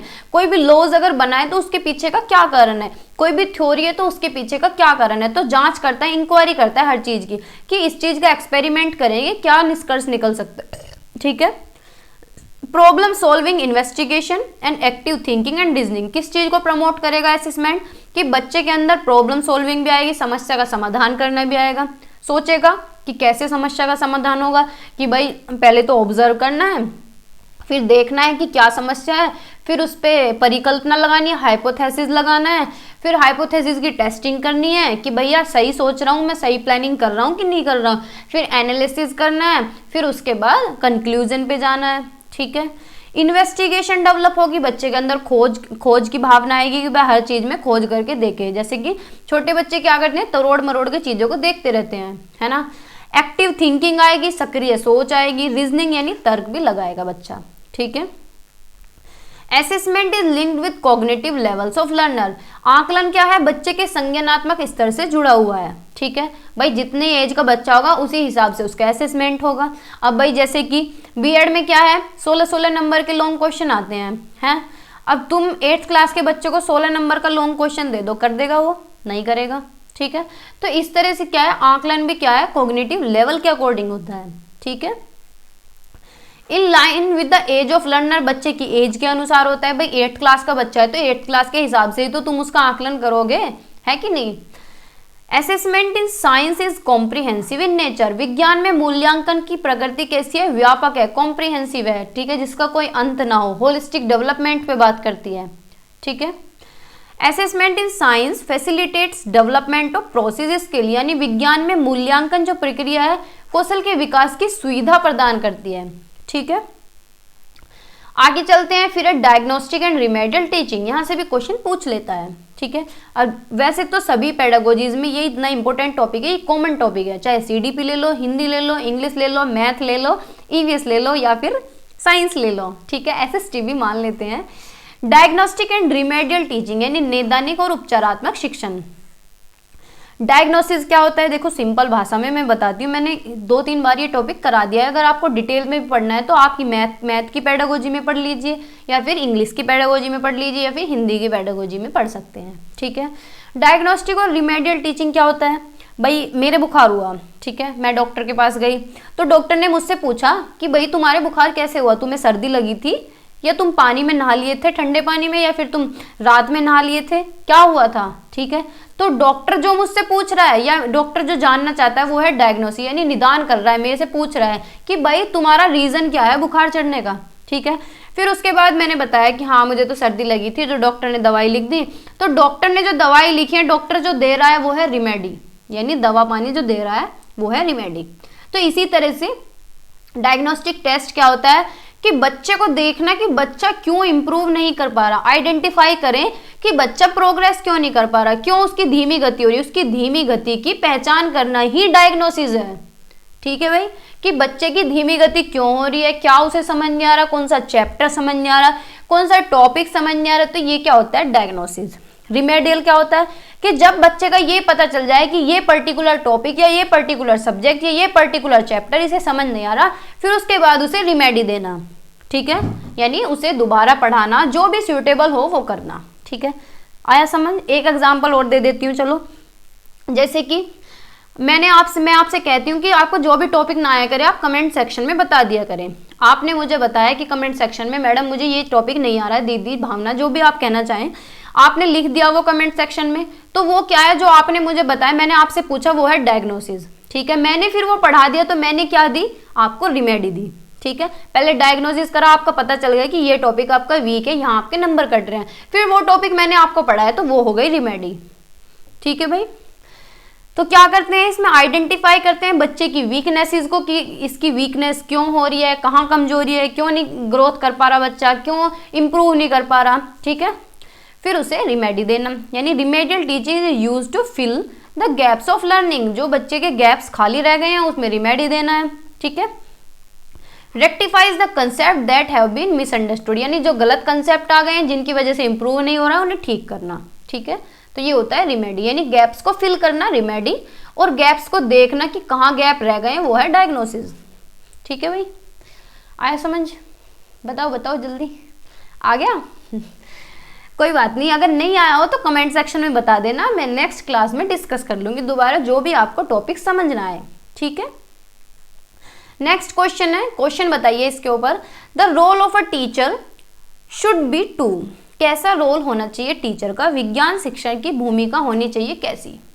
Provide product based teaching learning environment to learner, यानी प्रोडक्ट बेस्ड नॉलेज दे। प्रोडक्ट बेस्ड नॉलेज का मतलब होता है कि बुक इस नॉलेज सीधा थोप दे, कि भाई अपनी तरफ से कुछ ना बताए, बुक निकालो, रीडिंग करो, पेन लेके अंडरलाइन करते जाना है, फिर उसके क्वेश्चन आंसर याद करके सुनाने हैं मुझे, तो ये हुई प्रोडक्ट बेस्ड टीचिंग, ठीक है।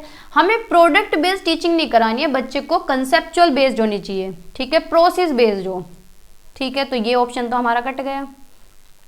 आगे चलते हैं, guide learners to practise the memorisation of the creative ideas, कि बच्चे को क्या है, पेन में क्या हो गया, बच्चे को क्या है, शिक्षार्थियों को रचनात्मक विचारों के याद रखने का अभ्यास करने के लिए मार्गदर्शन करें। बच्चों को बताएं कि तुम्हें ना ये वर्ड्स इस तरह से रटने हैं, भाई ऐसे तुम छोटे बच्चों को रट्टा लगवाओगे तो ये भी गलत बात है। Encourage all learners to frame questions of high cognitive abilities, यानी सभी बच्चों को एनकरेज करें कि तुम्हें ना इस लेवल के क्वेश्चन सेट करने हैं जो हाई कॉग्निटिव लेवल के हों, यानी टीचर का भी दिमाग चकरा जाए, इस तरह के क्वेश्चंस तुम्हें सेट करने हैं, बच्चों को ऐसे एनकरेज करें। तो ये तो गलत बात है भाई, सबका लेवल अलग होता है, हर कोई थोड़ी कर सकता है हाई कॉग्निटिव लेवल के क्वेश्चंस, है ना। सभी शिक्षार्थियों को उच्च संज्ञानात्मक क्षमताओं के प्रश्नों के तैयार करने के लिए प्रोत्साहित करें, तो ये भी गलत है। Provide rich variety of learning experience to the learner, ये कितना बढ़िया ऑप्शन है कि शिक्षार्थियों को विभिन्न प्रकार के सीखने के अनुभव प्रदान करना। भाई एक्सपीरियंस उन्हें प्रोवाइड कर रहे हैं या फिर बच्चे के एक्सपीरियंस ध्यान में रख के पढ़ा रहे हैं, तो वो ऑप्शन हमारे अच्छे होते हैं, जिसमें या तो एक्सपीरियंस के बेस पे पढ़ा रहे हैं, एक्टिविटी के बेस पे पढ़ा रहे हैं, या फिर क्या है उनके एक्सपीरियंस को ध्यान में रखा जा रहा है, उन्हें आगे बढ़ाया जा रहा है उन एक्सपीरियंस को जोड़ के, ठीक है, यानी पूर्व ज्ञान को नए ज्ञान के साथ जोड़ के पढ़ा रहे हैं, तो वो भी ऑप्शन हमारे अच्छे होते हैं, ठीक है। तो हमें बेटर ऑप्शंस के पास जाना होता है, तो डी ऑप्शन हमारा करेक्ट है, ठीक है। आगे चलते हैं। नेक्स्ट क्वेश्चन है, Hari wants to teach the circular motion to class 6 student, यानी सर्कुलर मोशन हरी पढ़ाना चाहता है। Which one of the following will be the best method, बताइए। हरी कक्षा 6 के विद्यार्थियों को वृत्तीय गति पढ़ाना चाहता है, निम्नलिखित में से कौन सा सबसे अच्छा मिलेगा, बताइए। डिस्कशन, कि भाई डिस्कशन करें कैसे होता है मोशन, ये डिस्कशन भी ठीक है चलो, लेकिन इतना अच्छा नहीं है, डिस्कशन कर लेते हैं। लेकिन एक्टिविटी बेस्ड टीचिंग ये तो बढ़िया है। एग्जाम्पल दें, एग्जाम्पल इन्होंने ये नहीं लिखा कि कैसे एग्जाम्पल दें, भाई बुक के भी तो एग्जाम्पल हो सकते हैं, तो लिखना चाहिए था, या तो रियल लाइफ एग्जाम्पल लिखते तो ऑप्शन अच्छा होता। डेमोन्स्ट्रेशन, प्रदर्शन करें, तो सबसे अच्छा जो ऑप्शन होगा कि गतिविधि आधारित शिक्षण करें, बच्चे को करके दिखाएं कि भाई पेंडुलम है तो वो ऐसे सर्कुलर मोशन में चलता है, ठीक है। कोई भी हम धागे पे कोई भी चीज बांध रहे हैं, वो गोल गोल ऐसे घूम रहे हैं सर्कुलर, मतलब क्या है, एक्टिविटीज कराएं, गतिविधि कराएं उस चैप्टर के बेस पे, तो उससे अच्छा क्या ऑप्शन होगा, है ना। एक्टिविटी बेस्ड सबसे अच्छी टीचिंग होती है, ठीक है। तो बी ऑप्शन हमारा करेक्ट है। आगे चलते हैं नेक्स्ट क्वेश्चन पे। Why are field visits important in science, देखो भाई साइंस हो या ईवीएस हो, ईवीएस में भी फील्ड विजिट काफी इंपॉर्टेंट है और साइंस में भी, ठीक है। विज्ञान में क्षेत्र भ्रमण क्यों महत्वपूर्ण है, बताइए। It is easy to conduct, कि भाई आसान होता है, मजे करेंगे, फील्ड विजिट करेंगे, है ना, टूर पे जाएंगे, फोटोज लेंगे। It collect the information of science, कि साइंस की इंफॉर्मेशन कलेक्ट होती है। या फिर it develops habit of hard work among learner, देखो हार्ड वर्क तो हमें करवाना नहीं है कहीं भी, किसी भी ऑप्शन में, किसी भी सब्जेक्ट में, या कहीं भी हमें हार्ड वर्क नहीं कराना होता, हमें स्मार्ट वर्क कराना होता है। हार्ड वर्क तो गधे करते हैं, ऐसा सब बोलते हैं, मैं नहीं बोलती भाई, हम तो सब करते हैं हार्ड वर्क, आप भी करते हैं, हम भी करते हैं, लेकिन अगर पॉइंट ऑफ व्यू से देखा जाए सही तरीके से, तो स्मार्ट वर्क करना चाहिए, यानी स्मार्टनेस शो करनी चाहिए, हार्ड वर्क नहीं करना चाहिए, है ना। डी ऑप्शन है, it provides hands on experience to the learners, ये शिक्षार्थियों को व्यवहारिक अनुभव प्रदान करेगी। हैंड्स ऑन एक्सपीरियंस क्या होता है भाई, जब बच्चे फील्ड विजिट करेंगे तो अपने हाथों से भी चीजों को देखेंगे, अपनी आंखों से भी देखेंगे, टच एंड फील मटेरियल भी मिलेगा, उन्हें कॉन्क्रीट एक्सपीरियंस मिलेगा। तो ये ऑप्शन अच्छा है ना, कि उन्हें सामने से सब कुछ दिख रहा है, सब कुछ मिल रहा है, हैंड्स ऑन एक्सपीरियंस मिल रहा है, करके सीख रहे हैं बच्चे, देख रहे हैं, एक्सप्लोर कर रहे हैं, तो ये ऑप्शन हमारा बढ़िया है, ठीक है। तो डी ऑप्शन हमारा करेक्ट है। बताइए क्वेश्चन बहुत बड़ा है, कोई बात नहीं, ऐसे ही क्वेश्चन आपको देखने के लिए मिलेंगे। You may find that many of your class 6 students believe that raw materials for plant growth comes only from the soil. Which among the following could be the most appropriate strategy to counter this idea. आप पाते हैं कि आपकी कक्षा 6 के कई विद्यार्थी का मानना है कि पौधों की वृद्धि के लिए कच्चा माल केवल मिट्टी से ही आता है। इस विचार का मुकाबला करने के लिए निम्नलिखित में से कौन सी सबसे उपयुक्त रणनीति है, तो बताइए कि जो रॉ मटेरियल है वो मिट्टी से ही मिलता है। ए ऑप्शन है, explain in detail the process of photosynthesis and the chemical reaction involve power point presentation, यानी प्रकाश संश्लेषण की प्रक्रिया और इसमें शामिल रासायनिक अभिक्रियाओं को विस्तार से समझाएं, कि भाई पूरा प्रोसेस समझा दें फोटोसिंथेसिस का, प्लांट्स के बारे में पूरा चैप्टर पढ़ाएं उन्हें, जब उनका कंसेप्ट क्लियर होगा। या फिर छात्र को एक अच्छी तरह से तैयार प्रकाश संश्लेषण दिखाएं, पूरा एक प्रोजेक्ट दिखा दें उन्हें, प्रोजेक्ट नहीं मतलब कुछ भी बुक में दिखा दें डायग्राम, इसमें प्रोजेक्ट लिखा तो है नहीं, लिखा होता तो ऑप्शन की स्ट्रेंथ बढ़ जाती है ना। सी ऑप्शन है, छात्रों को पानी में मनी प्लांट प्रदान करें, ये कितना बढ़िया है, और उन्हें इसकी वृद्धि का निरीक्षण करने और अनुमान लगाने के लिए कहें, यानी डायरेक्ट एक्सपीरियंस जो बच्चों को देने की, प्लांट लेके आए क्लास में, उन्हें पानी में प्लांट को दिखाएं, मतलब कोई भी उगा हुआ प्लांट हो अपने घर से ले जाएं या गार्डन में लेके जाएं, तो बच्चों को क्या है, कॉन्क्रीट एक्सपीरियंस तुम दे रहे हो। या फिर छात्रों को पौधों का खाद्य निर्माण की प्रक्रिया पर एक दिलचस्प पठन सामग्री प्रदान करें। नहीं, ऐसा नहीं करना है। सी ऑप्शन हमारा ठीक है कि बच्चों को मनी प्लांट ला के दिखा दें कि भाई अब देखो तुम कैसे ग्रोथ होती है, कैसी सोयल होती है, किस तरह से इनका डेवलप हो रहा है, किस तरह से ग्रोथ हो रही है प्लांट की। ठीक है, तो सी ऑप्शन हमारा करेक्ट है। ठीक है, आगे चलते हैं। नेक्स्ट क्वेश्चन है, बस खत्म होने वाली है class. Sometimes the students have alternative conceptions related to various science concepts, what should the science teacher do? कभी कभी विद्यार्थियों के पास विज्ञान की विभिन्न अवधारणाओं से संबंधित वैकल्पिक संकल्पनाएं होती हैं, विज्ञान शिक्षक को क्या करना चाहिए बताइए। कभी कभी बच्चों के पास अल्टरनेटिव कंसेप्शन भी तो होते हैं अलग अलग कंसेप्ट के, तो टीचर को ऐसे में क्या करना चाहिए? इग्नोर देयर आइडियाज, कि उनके विचारों को अनदेखा कर दे कि भाई कह रहा है तो कहने दे, छोड़ना। Help the student revisit their ideas through their activities, कि विभिन्न गतिविधियों के माध्यम से छात्रों को उनके विचारों पर फिर से विचार करने में सहायता करें। या फिर scold the student for having no scientific ideas, कि बच्चों को डांटें कि तुम्हारी हिम्मत कैसे हुई बोलने की, है तुमने इतने गलत आइडियाज रखे मेरे सामने। Tell the student that their ideas are wrong and teach them on correct concept, कि बच्चों को बताएं कि तुम जो कह रहे हो वो गलत है, जो मैं पढ़ाऊंगी वो ठीक है। तो भैया ये भी गलत है, ये तो तानाशाही हो गई है कि पूरा वो कर रहे हैं ड्रामा। तो ए ऑप्शन भी गलत है, सी भी गलत है और डी भी गलत है। ठीक है, तो बी ऑप्शन हमारा करेक्ट है कि विभिन्न गतिविधियों के माध्यम से छात्रों को उनके विचार पे फिर से विचार करने के लिए सहायता करें। ठीक है, तो बच्चे सोच रहे हैं, उनके आइडियाज को रेस्पेक्ट देनी चाहिए। ठीक है, तो बी ऑप्शन हमारा करेक्ट है। आगे चलते हैं, लास्ट क्वेश्चन है ये, बताइएगा। Next question, Somiya usually takes her class 7th students on a field trip. Somiya क्या है, 7वीं क्लास के बच्चों को फील्ड ट्रिप पे लेके जा रही है।